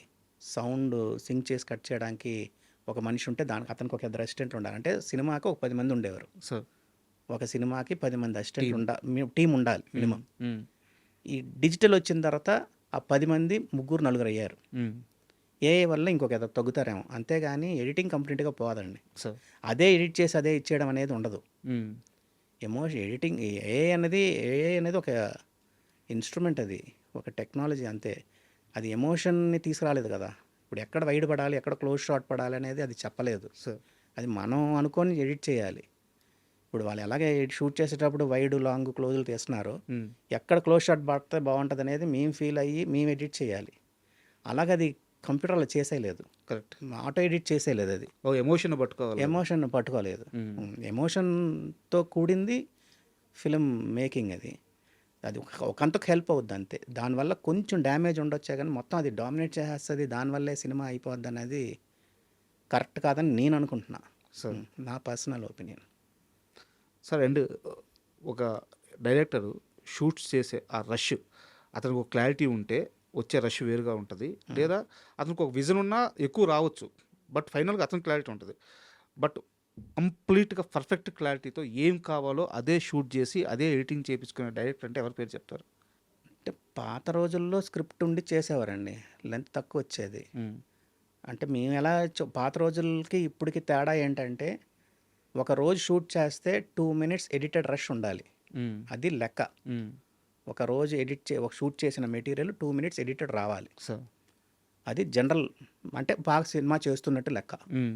ఈ రోజుల్లో ఏమైందంటే అది 10 సెకండ్స్ వస్తుందా? అసల 5 సెకండ్లు ఉంటుందా? 10 సెకండ్ల ఉంటుందా? అనేది ఓకే. మారింది డిజిటల్ వల్ల. హ్మ్. అంటే ఎక్కువ తీయడాల వల్ల, ఎక్కువ చేయడాల వల్ల, చేసిందే చేసి చూసుకోవడాల వల్ల. హ్మ్. ఒకప్పుడు మానిటర్ లేకుండా షూట్ చేసేవారు. ఆవిడ కెమెరా పక్కన నిల్చొని చెప్పేవారు. బావుంది, బాలేదని ఆళ్ళ ఎక్స్‌ప్రెషన్స్ చూసి చేసేవారు. దాని తర్వాత మానిటర్ వచ్చింది. మానిటర్ రావడం వల్ల కొంచెం డిలే అయింది. హ్మ్. మానిటర్ చూడడం వల్ల ఎనకల ఆడు కదిలాడు, ఈడు కదిలాడు, అది లేదు, ఇది లేదు, మళ్ళీ చేయండి అంటున్నారు. రివైండ్ చేసి చూసుకోవడం వల్ల. హ్మ్. ఇప్పుడు డిజిటల్ వల్ల ఎక్కువ కెమెరాలు పెట్టి, ఎక్కువ యాంగిల్ తీయడాలు, ఎక్కువ యాంగిల్ జరగడాలు జరుగుతున్నాయి. ముందేంటంటే ఫిల్మ్ కొనేటప్పుడు ఒక క్యాన్ కొనాలంటే 10,000. అవును. 4 మినిట్స్‌ది కొనాలంటే 10,000. రోజుకి 5 క్యాన్లు, 6 క్యాన్లు తీస్తే గొప్ప. అంతకంటే క్రాస్ చేసేవారు కాదు. హ్మ్. ఇప్పుడు డిజిటల్ ఏముంది? చిప్ మార్చడమే. అవును. ఎంతైనా షూట్ చేసిందే చేసి 20 టేకులు, 30 టేకులు, 10 టేకులు తీస్తున్నారు. సో, అంటే ultimate sorry sir. Sorry interrupt. అంటే మీరన్నదానికి ఇక్కడ కొంతమందికి భయం గూడా ఉంటది డైరెక్టర్స్‌కి. ఎడిటర్ ఏ షాట్ అడుగుతాడో, అందుకని చెప్పి ఇంకో యాంగిల్ ఎక్స్‌ట్రా పెడదాము. ఇంకో టాప్ యాంగిల్ పెడదాము. ఇంకో గోప్రో పెడదాము. అవును. ఇలా భయపడి తీసే డైరెక్టర్లు ఉంటారు. నేను అడిగేది మేకింగ్ మీద కంప్లీట్ పట్టు ఉండి, తను ఏం తీస్తున్నాడో తనకు తెలిసి, మీ దగ్గరికి అంతే క్లారిటీగా వచ్చే డైరెక్టర్‌లో టాప్ ఒకరిద్దరు పేర్లు చెప్పమంటే వాళ్ళ పేర్లు ఏం చెప్తారు? చాలామంది ఉన్నారండి. ఇప్పుడు పాత డైరెక్టర్‌లో కావచ్చు, రాఘవేంద్ర గారు అవ్వచ్చు, జయంత్ గారు అవ్వచ్చు, బొమ్మరి వీళ్ళందరూ అనుకున్నదే తీస్తున్నారండి. వాళ్ళు నీట్‌గా ఉంటది. స్క్రిప్ట్ ఏమనుకుంటున్నారో, వాళ్ళు ఏమనుకుంటున్నారో అది తీస్తారు. సార్. ఎక్కువ తీయరు. హ్మ్. హ్మ్. కొంతమంది తీస్తున్నారు. 90% వాళ్ళు ఇప్పుడు ఈ మధ్య కాలంలో తీస్తున్నారు. డిజిటల్ రావడం వల్ల 2 కెమెరాలు, 3 కెమెరాలని. హ్మ్. ఏదో కొత్త కెమెరా వచ్చిందని చెప్పి ఆ కెమెరా వాడ్డాలు ఇవన్నీ చేస్తున్నారు. సినిమాకి ఏం కావాలో అది తీసేవాళ్ళు కొంతమంది. ఆ! అది పర్టిక్యులర్‌గా నేను చెప్పలేను పేర్లు. Okay. Okay. Okay. No problem. And industry trend set డైరెక్టర్లు అంటే ఆర్‌జీవి గారి పేరు ఖచ్చితంగా ఉంటుంది. హ్మ్. అయితే ఆర్‌జీవి గారు అసిస్టెంట్‌గా ఉన్నప్పటి నుంచి గూడా మీరు పరిచయమే ఆర్‌జీవి గారికి. పరిచయం అండి. కలెక్టర్ పరిచయం. గారి అబ్బాయికి చేసాం. అవును. బట్ ఎందుకు ఆర్‌జీవి గారితో మాతంటి కె. వెంకటేష్ గారు సినిమా చేయలేకపోయారు? అంటే మీరెవరిని సినిమా అడగరు. ఆ విషయం తెలుసు.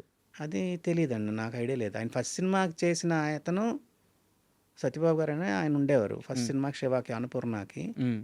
దాని తర్వాత శంకర్ గారు ఆయన దగ్గర అసిస్టెంట్. హ్మ్. శంకర్ గారు కంటిన్యూ అయ్యాడు హ్మ్. ఆయన దగ్గర. అంతేగాని మనకి ఇయ్యకూడదు, ఇయ్యాలనేది ఏం తెలీదు. ఫస్ట్ సినిమాకి ఆయన అసిస్టెంట్‌గా ఉన్నప్పుడు నేను అసిస్టెంట్ ఎడిటర్‌గా ఉండేవాడిని. సార్. అలా పరిచయం అంతే. దాని తర్వాత నేను ఎప్పుడు పెద్ద పరిచయం లేదు ఆయన. హ్మ్. హ్మ్. ఆయన ఎందుకు ఇయ్యలేదు, ఇచ్చాడు అనేది నాకు తెలీదు. ఆయన బాంబేలో ఉండేవాడు. మేము ఇక్కడ చెన్నైలో ఇక్కడున్నాం. హ్మ్. ఇక్కడ తమిళ్ డైరెక్టర్లందరికీ నాకు తమిళ్ తెలుసు కాబట్టి తమిళ్ డైరెక్టర్లందరూ నన్ను అడిగేవారు, పెట్టుకుండేవారు. అవును. హ్మ్. అలా. అండ్ ఆయన ముంబైలో ఉండేవాళ్ళు. నేను ఇంటర్వ్యూ కోసం ముంబైలో ఉండేవాడు. మీ ఇంటర్వ్యూ కోసం ప్రిపేర్ అవుతుంటే 2014 సంథింగ్ ఏదో ఇయర్ సార్.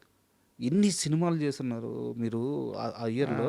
అంటే అదే అండి 97 నుంచి 2017-18 వరకు నెంబర్ ఆఫ్ ఫిల్మ్స్ నేనే చేశాను తెలుగులో. సార్ మధ్యలో ఎప్పుడో సినిమాలు ఎక్కువైపోయి, వర్క్ ఎక్కువైపోయి మీకేదో హెల్త్ ఇష్యూ కూడా వచ్చిందని చెప్పారు. బ్యాక్ పెయిన్ వచ్చింది, సివియర్గా స్పైనల్ ప్రాబ్లం వచ్చింది. ఆ!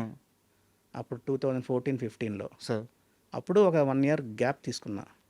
సినిమాలన్నీ ఒప్పుకున్న సినిమాల వరకు చేసి మిగతా కొత్తగా ఒప్పుకోలేదు 2014-15 టైంలో. మీకు ఆ టైంలో మీకు గుర్తుండి ఒక డేలో ఎక్కువ అవర్స్ కూర్చున్న ఎన్ని అవర్స్ కూర్చున్నారు సార్? ఏదన్నా ఒక రోజు మీటింగ్ లేదండి 2010 వరకు మాకు మాన్యువల్ ఉండేది. హ్మ్. మాన్యువల్ ఉన్నప్పుడు ఏంటంటే మార్నింగ్ 8 వెళ్ళిపోయేవాళ్ళమి. హ్మ్. 8-12 ఒక డైరెక్టర్కి చెప్పేవాళ్ళమి. హ్మ్. తర్వాత 1-4-5 ఒక డైరెక్టర్కి చెప్పేవాళ్ళని. 6-9 ఇంకో డైరెక్టర్కి ముగ్గురు డైరెక్టర్కి చెప్పేవాళ్ళని పని చేసుకుని నైట్ టైం అంతా కూర్చొని. హ్మ్. ఆ రోజు మాన్యువల్ కాబట్టి మేమే మార్క్ చేసి మేమే కట్ చేయాలి. అవును. హ్మ్. కాబట్టి నైట్ టైం కటింగ్ చేసేవాళ్ళం. నైట్ 3 గంటలు 4 గంటల వరకు ఉండి మళ్ళీ ఇంటికి వెళ్ళిపోయేవాళ్ళని. హ్మ్. మళ్ళీ పొద్దున్న 8 వచ్చేవాళ్ళం. అలాగే చేసేవాళ్ళం అంతే. అప్పుడు ఎన్ని గంటలయింది సార్? జనరల్గా అలా చేసేవాళ్ళం. ఆ టైంలో కంటిన్యూస్గా సినిమాలు ఉండేవి. ఆ! వర్క్ ఎక్కువ ఉండేది మాన్యువల్ అంటే. ఇప్పుడులా కాదు కదా. అంతే అంతేగాని మేజర్గా ఇంకేమి ఇష్యూస్ ఏం కాదు. సార్. ఉమ్. అయితే ఆ హెల్త్ ఇష్యూ అప్పుడు చాలామంది చెప్పిన మాట ఏందంటే, అంటే సారీ ఇట్లా అంటున్నందుకు, కొంచెం అటు ఇటు అయి ఉంటే ప్రాణానికే ప్రమాదం అయ్యేది అని చెప్పి. అలాగేం లేదండి. ఆ! అదేంటంటే బాగా సివియర్ బ్యాక్ పెయిన్ LS1 ఏదో బల్జ్ అయిందన్నారు. ఆ! C4 C5 ఏదో అన్నారు. హ్మ్. అది స్మోకింగ్ డ్రింకింగ్ అలవాటు నాకు లేకపోవడం వల్ల ఓకే. తొందరగా రికవర్ అయ్యా. హ్మ్. సర్జరీ వరకు వెళ్ళలేదు. ఓకే. లేకపోతే సర్జరీ పడేది. బట్ మనకేంటంటే నాకు వాళ్ళు చెప్పిన ఎక్సర్సైజ్ కన్నిటికి రెస్పాండ్ అయ్యాను. హ్మ్. ఒక 4-5 మంత్స్ ఫిజియోథెరపీ రోజు ఇంటికి వచ్చేవాడు, ఆయన 2 అవర్స్ చేసేవాడు. హ్మ్. రికవర్ అయిపోయాం అంతే. దాని తర్వాత మళ్ళీ మాకేం ప్రాబ్లం ఏం రాలేదు. సార్ అప్పుడు ఇట్లా. ఎక్కువ కూర్చోవడం వల్ల వచ్చింది అంతే. హ్మ్. కంటిన్యూస్గా కూర్చొని చేయడం వల్ల అది అందరు కంప్యూటర్ ఇంజనీర్స్కి వచ్చింది అనుకోండి సార్ అంతే. ఇలాంటి ఒక చీఫ్ టెక్నీషియన్‌కి అంటే కొన్ని వందల సినిమాలకు పనిచేస్తుంటారు. హెల్త్ గాని, ఫైనాన్షియల్ గాని, మోరల్ సపోర్ట్ గాని అవసరమైనప్పుడు, అంటే మీ విషయంలోనే అడగట్లేదు నేను. ఇండస్ట్రీ వాతావరణం ఎలా ఉందో తెలుసుకోవడానికి అడుగుతున్నాను. బయట నుంచి అప్పటిదాకా మనతో పనిచేసిన స్టార్స్ గాని, వాళ్ళు గాని మన క్షేమాలు కనుక్కోవడం ఉంటదా? ఉంటుందండి. కొంతమంది నాకు వెంకటేష్ బాబు ఫోన్ చేశాడు హ్మ్. బ్యాక్ పెయిన్ వచ్చినప్పుడు. హ్మ్. వెంకటేష్ నాకు బ్యాక్ పెయిన్ వచ్చినప్పుడు నేను బెంగళూరుకి వెళ్ళాను, నువ్వు వెళ్ళు, నేను నా డాక్టర్కి చెప్తాను అన్నాడు ఆయన. హ్మ్. అలా ఫోన్ చేసి ఆయన తెలిసి ఫోన్ చేశాడు ఆయన. హ్మ్. అలా ఉంటుందండి. కొంతమంది ఉంటారు. అంతేగాని ఇప్పుడు మనం ఇండస్ట్రీలో ఒకటి ఏంటంటే వాళ్ళని ఎవరిని అనకూడదు మనం. మనం బిజీగా ఉంటేనే మనం గుర్తుంటాం. హ్మ్. మనం ఒకసారి సినిమాలు చెయ్యట్లేదా మనల్ని మర్చిపోతారు అంతే. దాన్ని మనం బ్లేమ్ చేస్తే లేదు. ఎవరి పని వాళ్ళు బిజీలో ఉంటారు అంతే. మనకి అంటూ ఇండస్ట్రీలో ఉండరు. ఇది ఎందుకు చెప్తున్నానంటే అందరికి తెలియాలని చెప్తున్నాను. అందుకు కొత్త వాళ్ళకి అందరికీ ఉండదు. ఉండదు. మనం ఏదో 3-4 ఇయర్స్ బిజీగా ఉన్నామంటే 5th ఇయర్ మనల్ని పలకరిస్తారంటే పలకరించరు. హ్మ్. మనం బిజీగా ఉండి మన వరకు మనం వచ్చిన డబ్బులు జాగ్రత్తగా ఆ టైంలో జాగ్రత్తగా చేసుకుని ఏదైనా దాచుకున్నామంటే అది మనకు పనికి వస్తుంది అంతే. సార్. ఎవరి హెల్ప్ అనేది అలాంటివన్నీ ఏమి ఉండవండి. నాకు తెలిసి మేబీ నేను ఇది తప్ప రైట్ అని తెలీదు, నాకు అనిపించింది చెప్తున్నా. అండ్ ఇంకో చిన్న క్వశ్చన్ సార్.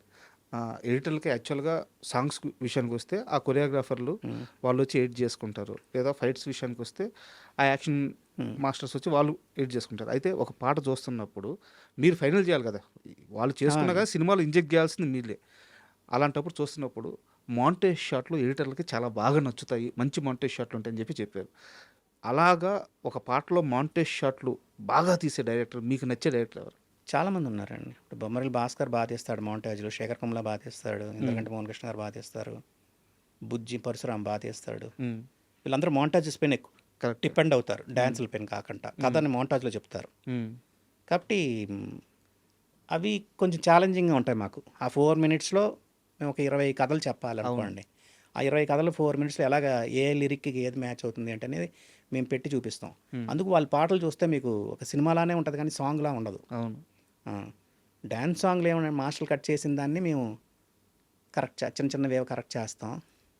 కొన్ని ఇప్పుడు లారెన్స్ మాస్టర్ ఏంటంటే 4-5 యాంగిల్లో తీస్తాడు కానీ ఏ యాంగిల్లో మూమెంట్ బాగుందో ఆ యాంగిల్ ఫుల్గా వదిలేస్తాడు ఆయన. ఇంటర్ కట్ చేయొద్దు అంటాడు ఆయన. ఆయన ఏమంటాడు, ఆయన వర్షన్ ఏంటంటే సార్ ఎడిట్ 4 షాట్లు కట్ చేశారని చప్పట్లు ఎవరు కొట్టరండి, డాన్స్ మూమెంట్ బాగుంటే కొడతారండి, కాబట్టి అవి ఏ యాంగిల్లో బాగుందో అదే పెడదామండి అంటాడు ఆయన. ఇలా ఉంటాయండి, తేడాలు ఉంటాయి డైరెక్టర్కి. మేము అది వాళ్ళని ఎవరు ఎలా కావాలో అలా చేస్తాం. మేము చెప్తాం, మేము నేర్చుకున్నది చెప్తాం. సార్ ఈ యాంగిల్ బాగుందండి, ఫుల్గా దీంట్లో వదిలేదు, లేదండి ఈ యాంగిల్ కూడా పెట్టండి అంటారు. చెప్పి చూస్తాం, వినకపోతే ఇంక వదిలేస్తాం. అలా ఇవన్నీ నేర్చుకున్నవే మేము. బట్ వీళ్ళతోనే కదా మీకు ఎక్కువ సమస్యలు? లేదు సమస్యలు ఏముండవు. ఇప్పుడు సాంగులు తీస్తున్నారు, 6 పాటలు తీస్తారు, మాకు సినిమాలోకి పడట్లేదు, తీసి ఒక 2 పాటలు తీసి పక్కన పెట్టేద్దాం సార్ అంటాం. ఈ పాట అనవసరం అండి, థియేటర్లో లెగిసి వెళ్ళిపోతారు, వద్దండి అంటాం. బట్ వాళ్ళు వర్క్ చేస్తారు. కొంతమంది వింటారు, కొంతమంది వినరు. అంటే సినిమా చూసినప్పుడు ఎందుకంటే 5 నిమిషాలు ఆపడం ఆడిటోరియంని, ఆపొద్దు, సినిమాగా వెళ్ళిపోనియండి అని చెప్తాం. సినిమా ఆడిన తర్వాత కావాలంటే జాయిన్ చేసుకోండి అని చెప్తాం. అలా ఉల్లాసంగా ఉత్సాహంగా మంచి ఎగ్జాంపుల్. 4 సాంగ్ యూరోప్లో తీశారు, డ్యాన్స్ సాంగ్. మేము 2 సాంగ్లు తీసేసి పక్కన పెట్టేసాం. ప్రొడ్యూసర్ వచ్చి గోల, మా కొడుకుని ప్రమోట్ చేసుకోవాలి. లేదండి, మీ కొడుకు ఆ సినిమా ఆడాలా, పేరు రావాలా మీ కొడుక్కి, లేకపోతే సినిమా పోయినా పర్వాలేదంటే పెట్టండి అని అన్నాం. విన్నారు లాస్ట్కి అల్టిమేట్గా. బట్ ఆ టైంకి హర్ట్ అవుతారు. అలా డైరెక్టర్ కూడా మమ్మల్ని వింటారు, తీసుకుంటారు. అలాగా అన్ని సినిమాలకి ఉంటాయండి. చాలా సినిమా, బద్రిలో సాంగ్ తగ్గించాం, పేతాస్ సాంగ్ చాలా చిన్న సాంగ్ చేసాం, ధర్మచక్రంలో అయితే ఒక సాంగే తీసాం, పేతాస్ సాంగ్. అలా చాలా సినిమాల్లో జరుగుతుంది. అలా సాంగ్ పడట్లేదు అంటే సాంగ్ తీసేస్తాం. సార్ యాక్చువల్గా పవన్ కళ్యాణ్ గారితో మీ పరిచయం లేదా ఫస్ట్ సినిమాకి పనిచేసినప్పుడు, అంటే ఆయన ఎంత పెద్ద టెక్నీషియనో చాలా మందికి తెలియదు. ఒక స్టార్గా అందరికి తెలుసు, కానీ సబ్జెక్ట్ మీద ఆయనకి మంచి గ్రిప్ ఉంటుంది. సో మీలాంటి టాలెంటెడ్ ఎడిటర్ల దగ్గరికి అలాంటి ఒక హీరో వచ్చి సబ్జెక్టివ్గా మాట్లాడుతున్నప్పుడు మీకు బాగా ముచ్చటగా అనిపించేదా, లేకుంటే ఆ ట్రావెలింగ్ ఎలా తీసుకునేవాళ్ళు మీరు? చాలా క్లోజ్గా ఉండేవారండి ఆయన. 80 రూమ్లో ఆయనే ఉండేవాడు. ఆయన సినిమాల వరకు ఆయనే 80 రూమ్కి వచ్చేవాడు. ఓకే. ఆయనే సాంగ్స్ అన్నీ షూట్ చేసుకునేవాడు. ఆయనే ఫైట్లు అన్నిటికీ ఆయనే కంపోజ్ చేసేవాడు. ఓకే. మాస్టర్లోనే ఎవరున్నా సరే మేజర్గా ఆయనే ఉండేవారు. ఆయన టచ్ ఉండేది. ఆయన ఎలా కావాలనేది మాకు చెప్పేవారు, మేము చేసి పెట్టేవాళ్ళని. ఆయన దగ్గర నేను చాలా నేర్చుకున్నాను ఎడిటింగ్ సైడ్ అయితే. అవునా? మంచి టెక్నీషియన్ ఆయన, బాగా వింటారు. ఆయన సినిమా వరకే, ఆయన ఇంకొక సినిమా అవన్నీ ఏం పట్టించుకోరు ఆయన అసలు. అన్ని సినిమాలు చేస్తున్న ఏ రోజు నన్ను ఏ సినిమా ఎలా ఉందని అడిగింది లేదు. ఆయన సినిమా వరకు ఆయన చేసుకుండేవారు నీట్గా. ఆయనే పక్కన ఉండేవారు. ఆయనకి ఏం కావాలో చెప్తే మేము ఎడిట్ చేసి చూపించేవాళ్ళని. ఆయనకి నాకు బాగా ట్యూనింగ్ ఉండేది ఆ రోజుల్లో. ఏదైనా చిన్న ఇన్సిడెంట్ మీ ఇద్దరి మధ్య జరిగింది, మీకు పవన్ కళ్యాణ్ గారి మధ్య ఒక క్యూప్ మూమెంట్ కానీ, లేదా ఒక సబ్జెక్ట్ డిస్కషన్లు ఉంటాయండి. ఆ డిస్కషన్ ఏదన్నా ఒకటి షేర్ చేస్తారు. ఇప్పుడు అంటే తమ్ముడు సినిమాకి ట్రావెలింగ్ సోల్జర్ సాంగ్ ఉంది, ఆయన ప్రిపేర్ అయ్యే సాంగ్ ఇంగ్లీష్లో ఉండేది. ప్రొడ్యూసర్ గారి దగ్గర నుంచి, డైరెక్టర్ దగ్గర నుంచి అందరూ గోల, ఈ రోజుల్లో ఇంగ్లీష్ సాంగ్ రావడం ఏంటండి మన తెలుగు సినిమాలో, వద్దండి అన్నారు. నేను కొంచెం చాలా క్లోజ్గా ఉండేవాడిని. సార్ అందరిలాగా అంటున్నారంటే అంటే ఆయన ఏం పెద్ద పట్టించుకోలే. 4th టైం 5th టైం అన్నప్పుడు ఆయన అన్నాడు, వెంకటేష్ అది ఇంగ్లీష్ సాంగ్ అయితే మనకి ఆడుగా ఉండదు, తెలుగు సాంగ్ అయితే ఆడుగా ఉంటుంది. బయలుదేరు వీరుడా అంటే ఎలా ఉంటుంది, అది కాదు, ఇంగ్లీష్లో అయితే మీకు అది బాగుంటుంది, నా మాట వినండి అన్నాడు ఆయన. ఇలాంటివి ఉంటాయండి డిస్కషన్స్. ఇప్పుడు ఖుషీలో ఫస్ట్ సినిమా ఏ మేరా జవాన్, ఫస్ట్ హిందీ సినిమా అంటున్నారు అందరూ, తెలుగు సినిమా హిందీ సినిమా ఏంటి సార్ ఇది అని అన్నారు. ఆయన వినలేదు, వాళ్ళకి తెలియదు, అదే మోడర్న్ అవుద్ది చూడని అన్నాడు. అదే ఆయనకి ఆడిటోరియం పల్స్ బాగా తెలుసు, ఆయనకి అవే ట్రెండ్ సెట్ అయ్యాయి. అలాగా ఉండేవి, అవన్నీ బాగా తీసుకుంటారు ఆయన, బాగా చెప్తారు ఆయన మాకు. మేము నేర్చుకున్నవి అవన్నీ ఆయన దగ్గర నుంచి. బట్ ఆయన డైరెక్టర్గా తీసిన జానీ మూవీస్ చాలామంది అప్పట్లో ఎంత పెద్ద ఎక్స్పెక్టేషన్స్ అంటే మూవీ మీద, బట్ నాకు తెలిసినంత వరకు మీరు ఆ సినిమాకి పనిచేసి ఉండాల్సింది ఎందుకో మిస్ అయింది అని చెప్తారు.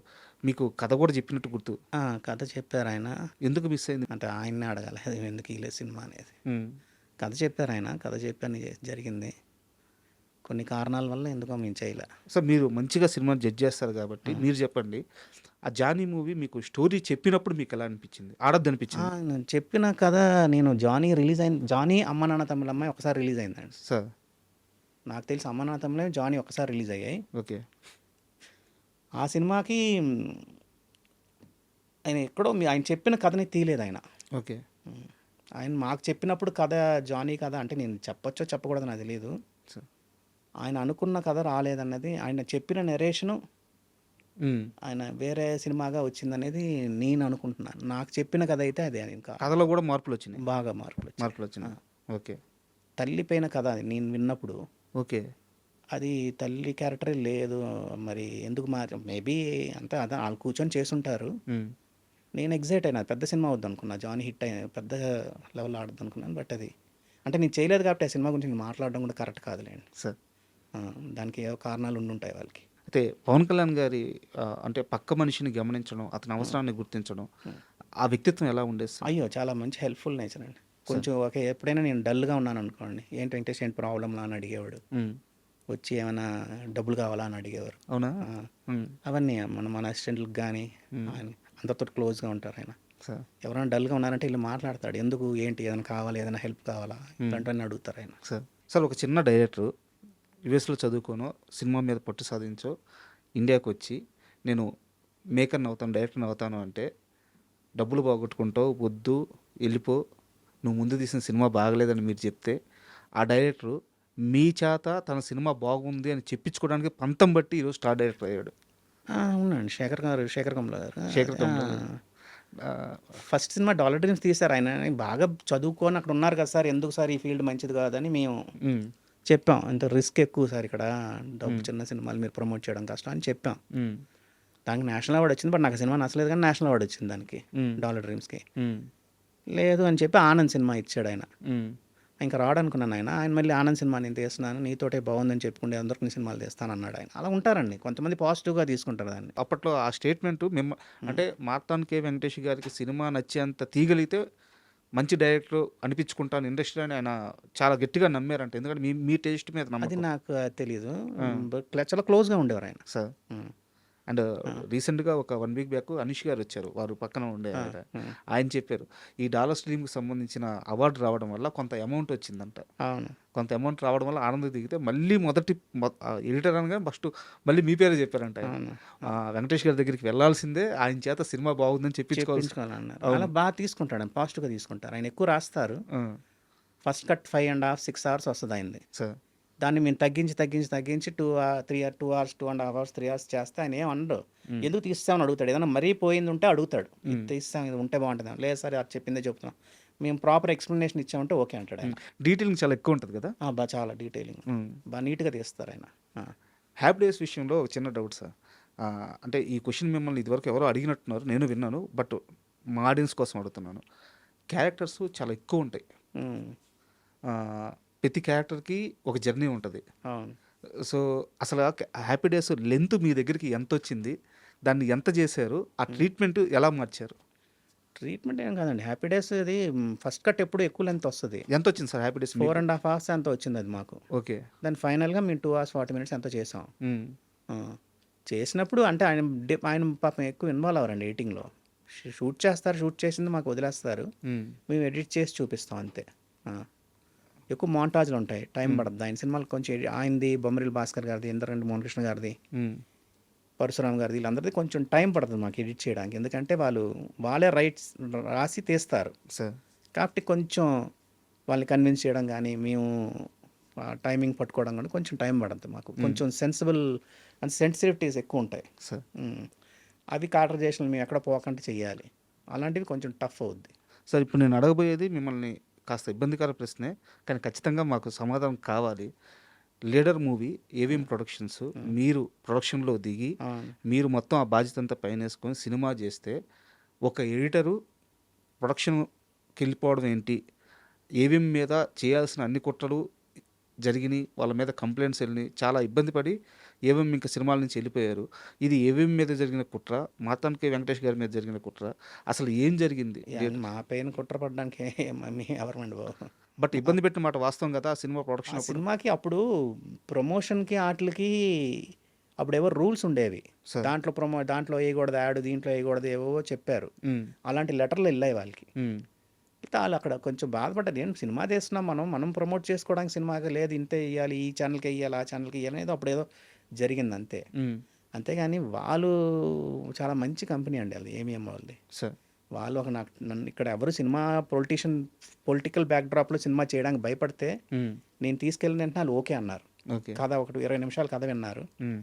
విని ఓకే అని చెప్పారు. హ్మ్. ఓకే అని చెప్పి తీశారు సినిమా. హ్మ్. అంతేగాని బ్యాడ్ అని కాదు. ప్రొడక్షన్‌లో నాకు చేదు అనుభవాలు ఏంటంటే, మనం ఎవరైతే నమ్మి పెట్టామో, వాళ్ళందరూ కొంచెం దొంగ బిల్లులు ఈయడాలు ఇవన్నీ చేస్తే నాకు చిరాకొచ్చింది. ఎక్కడ జరిగినాయా? కూడా జరిగాయండి. అంటే ఇప్పుడు 4 కార్లు పెట్టే బదులు 6 కార్లు పెట్టామనేవారు. మనకు తెలుసు అది తప్పులని. హ్మ్. ఇంత మీరు ఎప్పుడు మోసం ఉంటదా అని చెప్పి ఎప్పటి నుంచి ఇండస్ట్రీలో ఉన్నారు సార్? మీకు తెలియకుండా ఎట్టుంటది? ఇంత మోసం ఉంటదా అని చిన్న చిరాకు పడ్డాం అంతే. హ్మ్. ఇది మనకెందుకులేరా బాబు అని దూరంగా ఉందామని ఒక 2 సినిమాలు చేసిన తర్వాత మానేసాం ప్రొడక్షన్. హ్మ్. హ్మ్.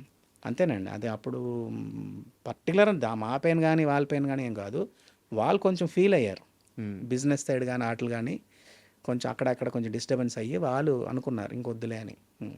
అండ్ మూవీ విషయానికొస్తే నాకు తెలిసి పొలిటికల్ డ్రామాలో హ్మ్. అంత క్లారిటీతో, అంత సెన్సిబిలిటీగా తీసిన పొలిటికల్ డ్రామా మూవీ ఇంకోటి లేదనమాట. అవును. 'లీడర్.' అవును. సో 'లీడర్' సినిమాతో మీ experience 'Leader' one of the best films అని మా feeling. Personal feeling. Sir? But రివ్యూలు ఎవరు రాయలేదు. హ్మ్. ఈరోజు మళ్ళీ 'లీడర్' సినిమా బాగుంది అంటున్నారు. సార్. అదే తేడా అండి. ఇప్పుడు మేమేంటంటే ఇప్పుడు మేము కరెక్టే కదా! మరి ఇక్కడ ఆడిటోరియం ఇంట్లో అందరూ చూసి బాగుందన్నారంటే, అది ప్రమోషన్ వల్లో ఏంటో మరి తెలీదు. అది మేము అనుకున్నంత ఆడలేదు అప్పుడు. హ్మ్. హ్మ్. ఈరోజు మంచి సినిమా అంటున్నారు. అవును. ఇప్పుడు 'ఆరెంజ్' సినిమా మేము ఆ రోజు సినిమా నాకు ఆ రోజు నచ్చింది. క్లైమాక్స్ తప్పితే సినిమా అంతా నచ్చిందన్నాం. హ్మ్. క్లైమాక్స్ ఒకటే వీక్ అనుకున్నాం మేము 'ఆరెంజ్‌లో'. ఆ అమ్మాయిది కొంచెం ఓవర్ బోర్డ్ వాయిస్ కొంచెం మరి ముద్దుగా మాట్లాడిందని మా పర్సనల్ ఫీల్ ఉండేది. హ్మ్. బట్ అదంత ఎఫెక్ట్ అవుద్దని అనుకోలేదు అప్పుడు. ఇప్పుడు 'ఆరెంజ్' సినిమా బాగుందంటున్నారు. రిలీజ్‌లు బాగా ఆడుతున్నాయి. అవును. అలా అండి. అంతే. ఈ రిలీజ్ ట్రెండ్ ఎలా చూస్తారు? ఇప్పుడు 'డార్లింగ్' మూవీ కూడా మొన్న రిలీజ్ అయినప్పుడు సూపర్ డూపర్ హిట్ రిలీజ్‌లో. అంటే అప్పుడు హిట్ అయింది. కానీ ఇప్పుడు ఆ ఇంపాక్ట్ చాలా ఎక్కువ ఉంది. మీరు చెప్పిన 'ఆరెంజ్' గాని, ఈవెన్ ఇప్పుడు 'లీడర్' చూస్తున్న వాళ్ళు గాని 'లీడర్' సూపర్ మూవీ అంటున్నారు. అండ్ ఈ మాట అనొచ్చో లేదో నాకు తెలీదు గానీ 'లీడర్' కథకి దగ్గరగా ఒక స్టార్ హీరో మళ్ళీ అదే ట్రీట్‌మెంట్ చేశారు. చేశారు. అవును. అది హిట్. సో ఒకప్పుడు నచ్చని సినిమా మళ్ళీ నచ్చడానికి కారణం ఏంటి? ఆడియన్ మూడ్. అది తెలీదండి. అది ఇంకా మనకి మన తెలుగు ఆడిటోరియంని మెచ్చుకోవాలి ఇంకంతా ఆడియన్స్‌ని. హ్మ్. ఆల్రెడీ యూట్యూబ్‌లో ఉండి, నెట్‌ల్లో ఉండి ఆ సినిమా మళ్ళీ థియేటర్‌కెళ్ళి డబ్బులు ఖర్చు పెట్టి చూస్తున్నారు అంటే, సినిమా పైన ఎంత ప్యాషన్ ఉందనేది అర్థమవుతుంది. కాబట్టి మంచి సినిమాలొస్తే ఎప్పటికైనా ఆడతాయనేది ఒక సార్. ఎగ్జాంపుల్ అది. అంతే. స్టార్ పవర్ అది. ఆ!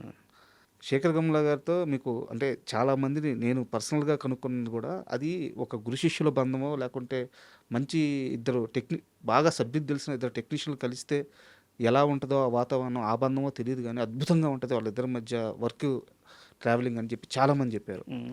అయితే ఒక్క సినిమా మీ ఇద్దరి బాండింగ్‌ని చాలా అంటే నేను గట్టిగానే మాట్లాడుతున్నాను. చాలా దారుణంగా దెబ్బతీసింది. నిజమేనా? దెబ్బతీయడం అని కాదండి. నేను అదే ముందే అన్నాను కదండీ మేము. హ్మ్. పాత ఇంటర్వ్యూల్లో చూస్తే అదే డైరెక్టర్లు మమ్మల్ని నా గుండండి ఎడిటర్ అంటాడు. లెఫ్ట్ హ్యాండ్ అండి, రైట్ హ్యాండ్ అని అంటారు.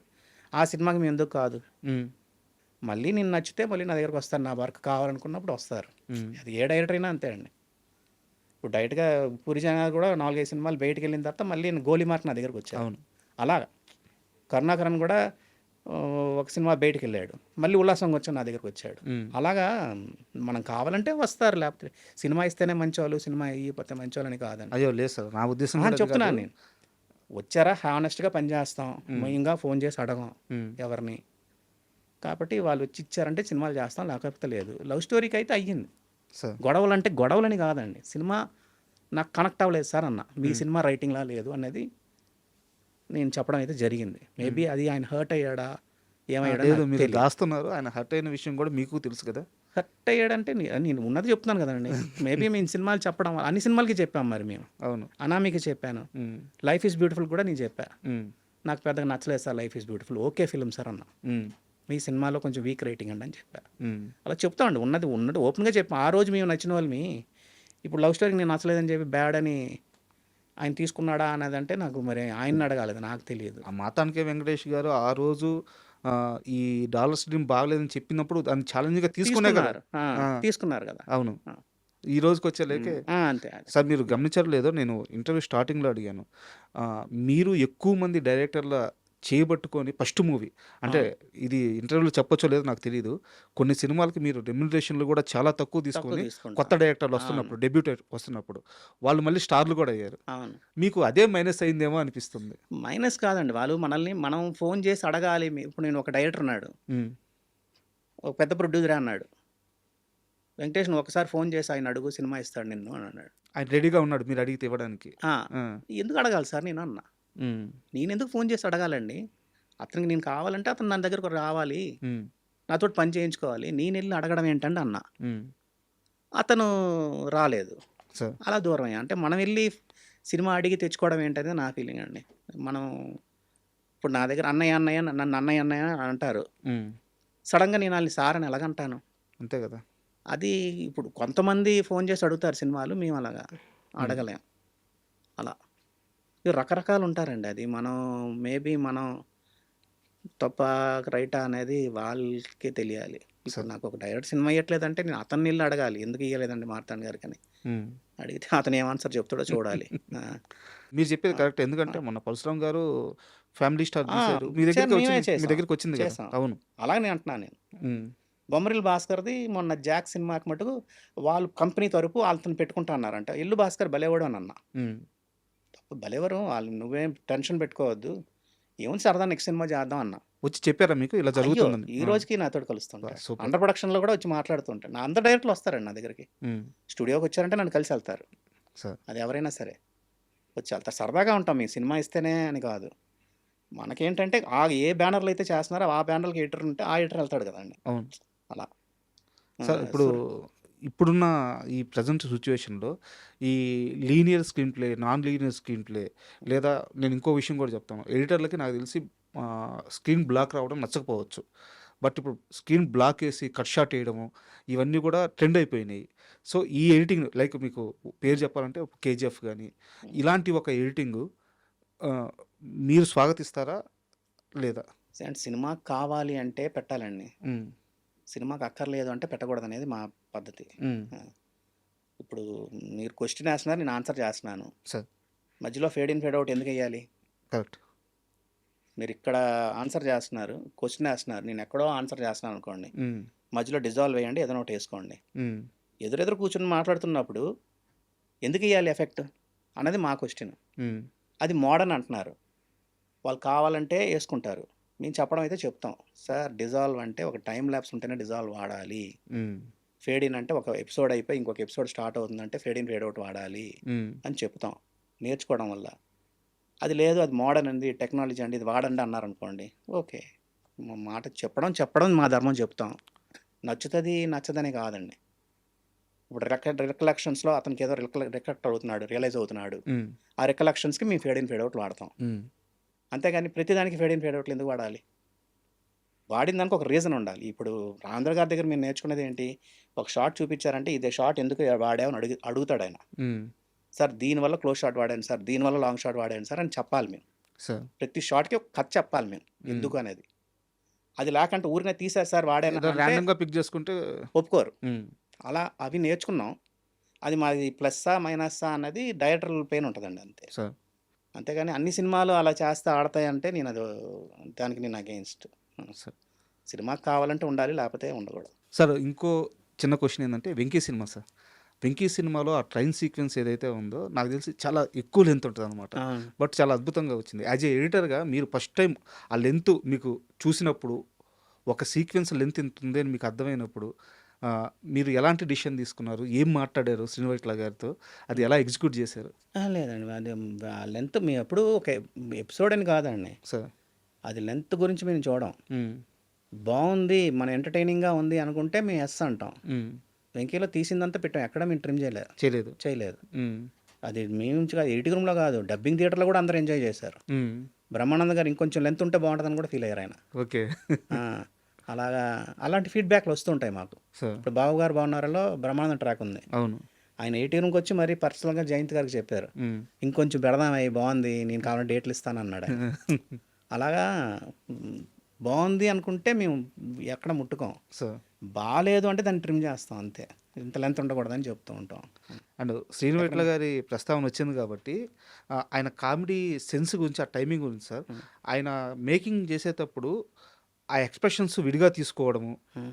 మీ దగ్గర షాట్స్ వచ్చుంటాయి కాబట్టి మీకు అర్థమవుతుంటది నేనేం అడుగుతున్నానో. రియాక్షన్ షాట్లు విడిగా తీసుకోవడం అండ్ యాక్ట్ చేసే వాళ్ళకి కూడా ఆయన ఏం తీస్తున్నారో అర్థం కాదంట ఆ టైంలో. మొత్తం అవుట్‌పుట్ చూసిన తర్వాత ఆహ్, అలాగేం లేదండి. సార్.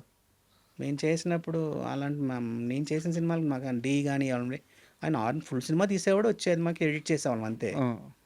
బాగుంది అనుకునేవాళ్ళం అంతే, బాగాలేదు అంటే ట్రిమ్ చేసేవాళ్ళం అంతేగాని అలాంటిదేమి అంటే మిగతా నాకు తెలిసి. డైరెక్టర్లు ఒక కామెడీ సీన్ తీయడానికి తీసే విధానం సార్ నేను చెప్పేది. సీన్ వైట్‌లా తీసే విధానానికి తేడా ఉంటది. ఆ కట్ షాట్స్, రియాక్షన్ షాట్స్ చాలా బాగా పట్టుకుంటాడు అని చెప్పి చాలామంది చెప్పారు. నాకైతే మరి నాకు అది తెలియదండి, నాకు ఆ తేడా తెలియదు. షూటింగ్ అప్పుడు నాకు తెలియదు. ఎడిటింగ్ రూమ్లో అయితే మాకు ఎప్పుడు ఏ డిస్కషన్ ఎప్పుడు రాలేదు. ఓకే. డీకి కానీ వెంకికి కానీ హ్మ్. ఇప్పుడు మీ సినిమా బాగుంది అనుకున్నాం, బాగా చేసాం అంతే. మేము నవ్వుకుండేవాళ్ళం. హ్మ్. ఆయన ఎలా నమ్ముతారు సార్ ఎడిటర్‌ని ఆయన పూర్తిగా? నమ్ముతారండి. హ్మ్. నమ్ముతారు. మేము ప్రతి సినిమాలో మేము చూసేది ఏంటి, ఎక్కడైనా నవ్వు వచ్చిందా, ఎక్కడైనా ఏడుపు వచ్చిందా, ఎక్కడైనా ఫీల్ అయ్యామా అని చూసుకుంటాం. హ్మ్. ఆ సీన్ ఏదో ఒక ఆ సీన్లో ప్రతి సీన్లో ఏదో ఒకటి ఉండాలి, సార్. ఎమోషన్ ఎక్కడైనా కనెక్ట్ అవ్వాలి. అది అవ్వలేదంటే బోర్ కొడితే తీసేస్తాం అంతే. హ్మ్. 'అరుంధతి' సినిమా మొత్తం ఎడిటింగ్ అయిపోయింది. ఫైనల్ వర్షన్, ఫైనల్ కట్ మీరు చూసిన తర్వాత మీరిచ్చిన జడ్జిమెంట్ ఏంటి? అరుంధతి డే వన్నే మేము బాగుందన్నామండి. మేము హ్మ్. శ్యాంబాబు గారికి అందరికీ మేము చాలా మంచి సినిమా సార్ అన్నాం. హ్మ్. వాళ్ళు షూట్ చేయడమే ఫస్ట్ ఏం షూట్ చేశారంటే ప్యాలెస్ ఎపిసోడ్ షూట్ చేశారు. ఓకే. కాబట్టి ఆ ప్యాలెస్ ఎపిసోడ్ అంతా మాకు బాగా నచ్చింది. హ్మ్. దాని తర్వాత మిగతా సినిమా తీశారు వాళ్ళు. తీయడం ఫస్ట్ బిగినింగ్‌లోనే ప్యాలెస్ ఎపిసోడ్ అంతా తీశారు. సార్. ఆ ఎపిసోడ్ మాకు బాగా నచ్చింది. హ్మ్. ఇంకొంచెం మంచి సీన్లు ఉన్నాయి, అవన్నీ మేము ట్రిమ్ చేసి పక్కన పెట్టేసాం, కొంచెం సీజీలు సరిగా రాలేదని. ఓకే. అవన్నీ ఇంకా మంచి సీన్లు అవి. అది చేసేటప్పుడే మాకు ఆ చిన్న ఎగ్జైట్మెంట్ ఉంటుంది కదండి. అవును. ఆ ఫీల్ ఉంటుంది. మీకు బాగా కిక్కిచ్చిన సీక్వెన్స్ అంటే ఏది 'అరుంధతిలో'? అంటే ఎడిటింగ్ చేసేటప్పుడు గానీ, చూసేటప్పుడు గానీ, ఇది భలే వచ్చింది. ఫస్ట్ టైం అమ్మాయి కాకడ తీసుకొని వెళ్తుంది, ఆ సమాధి దగ్గరికి వెళ్తుంది. అవును. వెళ్తే సమాధి మాట్లాడుతుంది. ఆ! ఈవిడికి బొట్టంతా మారుతుంది. అవును. అది మేము గూజ్ బంప్గా ఫీల్ అయ్యాం హ్మ్. ఆ సీన్. అలా ఉంటాయండి, చిన్న సీన్స్ అన్నీ ఉంటాయి, లాజికల్గా ఉంటాయి, అన్నీ ఉంటాయి, అవన్నీ డిస్కషన్స్ ఉంటాయి. హ్మ్. ఆ. సార్ యాక్చువల్‌గా ఒక చిన్న డౌట్ సార్. ఒక సినిమాకి హై మూమెంట్స్ టైమింగ్స్ అని ఒకటి ఉంటదనమాట. ఫస్ట్ 10 నిమిషాల్లో ఒక బ్లాస్ట్ జరగాలి. తర్వాత 18 నిమిషాలకో, 20 నిమిషాలకో ఇంకొంచెం ఈ అది ఇంట్రెస్టింగ్, అసలు ఈ అదేంటంటే టైమింగ్స్ నమ్ముతారా మీరు? టైమింగ్స్ అంటే అన్ని సినిమాలకి వస్తుందని కాదండి, అది కొన్ని సార్. సినిమాలకి అవి లేకపోయినా బాగుంటాయి. హ్మ్. ఫస్ట్ ఇనిషియల్గా ఫస్ట్ 5 నిమిషాల్లో సినిమాని ఏం చెప్తున్నాం, ఈ సినిమా ఏం, దేనికి సంబంధించిన సినిమా హ్మ్. అన్నది మనం ఫస్ట్ 5 నిమిషాల్లో 10 నిమిషాలు చెప్పాలనేది సార్. ఆడిటోరియం హుక్ చేయడానికి ఉండాలని అనుకుంటాం. హ్మ్. దాని తర్వాత 18 నిమిషాల నుంచి 22వ నిమిషాల వరకు ఏ కథను స్టార్ట్ చేసాం, ఎక్కడికి వెళ్తుంది ఆ కథ అనేది ఆ గ్రాఫ్ పెట్టుకుంటాం మేము. హ్మ్. తర్వాత అంటే ఫస్ట్ రీలు, మూడో రీలు, ఐదో రీల్లో ఏం చెప్తున్నాం, ఏడో రీలు ఇంటర్వెల్ రీలు ఏం చెప్తున్నాం అనేది ఈ 4 పెట్టుకుంటాం. హ్మ్. అలా పెట్టుకుంటాం. సెకండ్ హాఫ్లో కూడా ఇంటర్వెల్ తర్వాత ఇమ్మీడియట్గా అసలు ఏ కథను చెప్తున్నాం, ఏ కథని మనం చెప్పాలనుకుంటున్నాం అనేది ముందు చెప్పిస్తాం. హ్మ్. తర్వాత మధ్యలో ఏం జరుగుతుంది, ప్రీ క్లైమాక్స్ ఏం జరుగుతుంది, క్లైమాక్స్ ఏం జరుగుతుంది. ఇవి ఫార్మాట్ అందరూ ఫాలో అవుతారండి ఇది, హ్మ్. నేనే కాదు.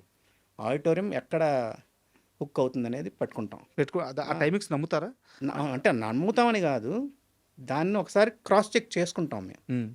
ప్రతి సినిమాకి అది ఉండాలి. ఫస్ట్ 5 మినిట్స్లో సినిమాని, ఈ సినిమా ఎలాంటి సినిమా, దేని గురించి సినిమా అని చెప్పితే ఆడిటోరియం దాన్ని ఫిక్స్ అవుతారనేది మా ఫీలింగ్. అంటే ఎందుకు ఈ ప్రశ్న అడిగానంటే 2 వేరు వేరు ఇంటర్వ్యూలో మీరు, రాజమౌళి గారు ఇదే విషయాన్ని చెప్పారు. మీరు చెప్పారు, రాజమౌళి గారు కూడా ఇదే చెప్పారు. ఈ క్రాస్ చెక్ అనేది ఉండాలి టైమింగ్ విషయంలో అని ఉంటుంది. చెప్పారు. ఆ! ప్రతి సినిమాకి మేము చూసుకుంటాం ఆ టైమింగ్. హ్మ్. ఇప్పుడు కొన్ని సినిమాలు లెంత్, ఇప్పుడు బాగా ఆడిన సినిమాలు, కొన్ని సినిమాలు 3 గంటలు దాటిన సినిమాలు కూడా ఉన్నాయి. హ్మ్. ఇప్పుడు అందరూ 2 గంటల్లోనే ఉండాలి కదా అంటున్నారు, అది తప్పు. హ్మ్. సినిమా బాగుంటే 3 గంటలు కూడా ఉండొచ్చు, తప్పేం కాదు. ఇంట్రెస్ట్ ఉందా లేదా, ఆడిటోరియం హుక్ అయి ఉందా లేదా అనేది చూసుకుంటాం అంతే. రాజమౌళి గారితో ఎందుకు సార్ ఆ కాంబినేషను సే చేయలేకపోయారు? అది ఆయన్ని అడగాలి, నాకు అంటే ఎందుకంటే ఆయనకి ఒక టీం ఉండి ఉంటుంది. మీ మీ విజన్‌కి ఆయన ప్లాన్‌కి కరెక్ట్‌గా మ్యాచ్ అవుతుంది. అదే అది తెలియదండి మరి నాకు, అసలు ఆయన పరిచయమే లేరు ఆయన, హ్మ్. అసలు పరిచయం లేదా? అసలు లేరు. సార్. మా సినిమాల వరకు మేము చేసుకుంటూ ఉండేవాళ్ళం అంతే. హ్మ్. ఇస్తే చేస్తాం, మనం ఎందుకు ఇవ్వలేదంటే మనకు అసలు పరిచయం లేదు ఆయన. జనరల్గా ఎడిటింగ్ అనేది స్క్రీన్ ప్లే అంటారు, స్క్రీన్ ప్లే అనేది ఎడిటింగ్ రూమ్లో ఫ్లామ్ అవుద్ది అనేది మా స్ట్రాంగ్ బిలీఫ్. హ్మ్. ఎడిటింగ్ రూమ్లోనే ఫైనల్ స్క్రీన్ ప్లే వస్తుంది. స్క్రీన్ ప్లే అని కార్డ్ వేసుకుంటారు, హ్మ్. వేసుకున్న వాళ్ళని మేము బ్లేమ్ చేయడం కాదు, ఎడిటింగ్ రూమ్లోనే స్క్రీన్ ప్లే అనేది తయారవుద్ది. సార్. వాళ్ళు తీసిన కథని మేము ప్రాపర్గా పెట్టుకుంటాం, ఎక్కడుంది, బాగుందా బాగాలేదా, ఇది అనుకుంటే బాగుంటుంది, ముందు ఉంటే బాగుంటుందని మారుస్తాం. అది 90% వింటారండి మాట. ఒక 10% మటుకు లేదండి మేము కష్టపడ్డామండి, మా రక్తం పెట్టామండి అంటారు. అందరూ రక్తం పెట్టే రాస్తారు, ఎవరు రాయరు కదా అని మేము చెప్పలేము, వాళ్ళకి వదిలేస్తాం అంతే. చెప్పడం అయితే చెప్తాం, మా ధర్మం. ఏదో డైరెక్టర్కి కానీ ప్రొడ్యూసర్ని కానీ ఎవరినో ఒకరిని చూస్ చేసుకుంటాం మేము. డైరెక్టర్ సినిమా ఇస్తే డైరెక్టర్కి చెప్తాం ఉన్నది ఉన్నట్టు, హ్మ్. ప్రొడ్యూసర్ సినిమా ఇస్తే ప్రొడ్యూసర్కి చెప్తాం సార్. ఉన్నది ఉన్నట్టు, సార్ అమ్మేయండి సినిమా, ఉమ్, సినిమా మీకు డబ్బులు పోతాయి, మీరు సేఫ్ అయిపోయండి ముందు అంటాం. ఉమ్, లేదు సినిమా బాగుందంటే సార్ అమ్మవద్దు హోల్డ్ చేయండి సార్, సినిమా చూపించిన తర్వాత అమ్మండి అని అంటాం. ఓకే. అది డైరెక్టర్కి కానీ, డైరెక్టర్కి అయితే ముందే చెప్తాం సార్ ఇంకో సినిమా పెట్టేసుకోండి మీరు మధ్యలో, ఉమ్, సినిమా పెద్దగా ఆడదు సార్ ఇది, ఇంకో సినిమా కమిట్ అయిపోండి మీరు అంటాం. ఉమ్, ఇలాంటివి చెప్తాం. ఆ టైంకి హర్ట్ అవుతారు, రిలీజ్ అయిన తర్వాత రియలైజ్ అవుతారు. 90% కరెక్ట్గా ఉంటామండి మేము, ఎందుకంటే ఆడియన్స్ ఏమనుకుంటున్నారో అదే చెప్తాం మేము. ఉమ్, అందరికీ తెలుసు మీకు సినిమా చూపిస్తున్నాం, నచ్చిందా నచ్చలేదని చెప్తారు కదా. ఉమ్, ఆ 90% చెప్పరు కొంతమంది, ఎందుకంటే వాళ్ళు డబ్బులు ఇరేమో మనం బ్యాడ్ అవుతామో అని చెప్పరు, పొగుడుతారు. ఆ పొగడతలకి దూరంగా ఉండాలని మేము చెప్తూ ఉంటాం అంతే. సో ఇంత ప్రయాణంలో సినిమా విషయంలో నిక్కచ్చిగా ఉంటారు, నిజాయితీగా ఉంటారు, రెమ్యునరేషన్ విషయంలో నష్టపోతారు. ఒక మనిషిని నాకు ఈ ప్రాజెక్ట్ కావాలని అడగరు, వాళ్ళకి కావాల్సిన నా దగ్గరికే రావాలి కదా అని నిబద్ధతతో ఉంటారు. ఇంత నిజాయితీగా, ఇంత స్ట్రిక్ట్గా సినిమా ఇండస్ట్రీలో ట్రావెల్ అవ్వడం ఎలా సాధ్యమైంది ఇన్ని సంవత్సరాలు? సినిమా ఇండస్ట్రీలో అని పర్టికులర్గా ఎందుకు అంటున్నాను అంటే ఇక్కడ పరిస్థితి ఎలా ఉంటుందో మీకు తెలుసు. అది నాకు తెలియదండి బాబు, ఏమో మరి నాకు అంటే ఒక ఒక నేను బిగినింగ్ ఇనిషియల్ డేస్లో చేసిన 2018-19 వరకు నేను సినిమా చేస్తే హిట్ అన్న పేరు వచ్చేసింది. ఉమ్, ఆ, ఎంతో కొంత హెల్ప్ అవుతామని ఫీల్ అవుతారండి డైరెక్టర్లు. మేమైతే స్క్రిప్ట్ సైడ్ సార్. ఉన్నది ఉన్నట్టు చెప్తాం కాబట్టి క్రాస్ చెక్ చేసుకోవడానికి ఉంటుంది, ఉమ్, కాబట్టి దాని గురించి వస్తున్నారు అంతే. ఎవరిని అడగరు. అడగడం అనేదండి వాళ్ళ ఇష్టం ఉంటే ఇస్తారండి. నేను పర్సనల్ ఇప్పుడు మీరు నాకు సినిమా ఇవ్వాలనుకుంటే ఇస్తారు, ఉమ్. నేను అడగడం వల్ల మీరు ఇచ్చారు కదా, దానికి ఎందుకు అడగాలి నేను? బట్ ఇక్కడ మీ చుట్టూ ఉన్న చాలామంది మీ ఫీల్డ్కి సంబంధించిన వాళ్ళు, మీ క్రాఫ్ట్కి సంబంధించిన వాళ్ళు సినిమాలు అలాగే పుల్ చేసుకుంటున్నారు కదా. పుల్ చేసుకుంటారండి. ఇప్పుడు సినిమా ఇప్పుడు నా దగ్గర నుంచి వెళ్ళిపోయిన డైరెక్టర్లు ఉన్నారండి, నా దగ్గర నుంచి వెళ్తారు, బయటికి వెళ్తారు, సార్. మళ్ళీ ఫ్లాప్ అయితే మళ్ళీ నా దగ్గరకు వస్తారు. వస్తున్నారు ఆ, వస్తున్నారు. అంతే. దానికి మనం ఇంకెందుకు అడిగి తెప్పించుకుంటే మనం చేసేది, మనకు రెస్పెక్ట్ ఇవ్వాలి, సార్ అనాలి, ఇవన్నీ ఉండాలి. ఉమ్, వాళ్ళే వచ్చి ఇచ్చారా, మనం ఉన్నది ఉన్నట్టు హ్యాపీగా ఫ్రీగా ఉండొచ్చు అన్నది నా పర్సనల్ ఫీల్. సార్. దేవుడి దేవలు ఏదో హ్యాపీగా సెటిల్ అయ్యాం, అంతకంత బాగున్నాం. And last question sir, awards విషయంలో మీకు చాలా తీవ్రమైన అసంతృప్తి ఉంది. అసంతృప్తి అని అనట్లేదండి నేను. ఇప్పుడు ఒక ఎడిటింగ్ డిపార్ట్మెంట్కి అవార్డు ఇస్తున్నారు, ఉమ్, అవార్డు ఇచ్చేటప్పుడు ఎవరు మమ్మల్ని గుర్తించాలి? జ్యూరీ మెంబర్స్ జ్యూరీ మెంబర్స్ ఎవరు? ఎన్ని సినిమాలు చేసిన వాళ్ళు ఉన్నారు? ఎక్కువ. కరెక్ట్. వాళ్ళు ఎలా జడ్జ్ చేస్తారు మమ్మల్ని? అది నా బాధ. దాంట్లో ఒక ఎడిటర్ ఉండి ఆ ఎడిటర్ మమ్మల్ని సెలెక్ట్ చేశాడు అనుకోండి, మాకు రెస్పెక్ట్ఫుల్గా ఉంటుంది. అంటే నేను చెప్తాను తప్పు, నేను వాళ్ళని తప్పు అనట్లేదు. సార్. జ్యూరీ మెంబర్స్లో కూడా ఒక ఎడిటర్ని పెట్టారు, ఒక కెమెరామెన్ని పెట్టారు, వాళ్ళు మమ్మల్ని సెలెక్ట్ చేశారనుకోండి, మాకు ఆ ఫీల్ ఉంటుంది. ఒక సినిమా చేసి 2 సినిమాలు చేసిన వాళ్ళు మీరు జ్యూరీ మెంబర్లో పెట్టి వాళ్ళు మమ్మల్ని జడ్జ్ చేస్తున్నారంటే ఏంటి అనేది మా ఫీలింగ్.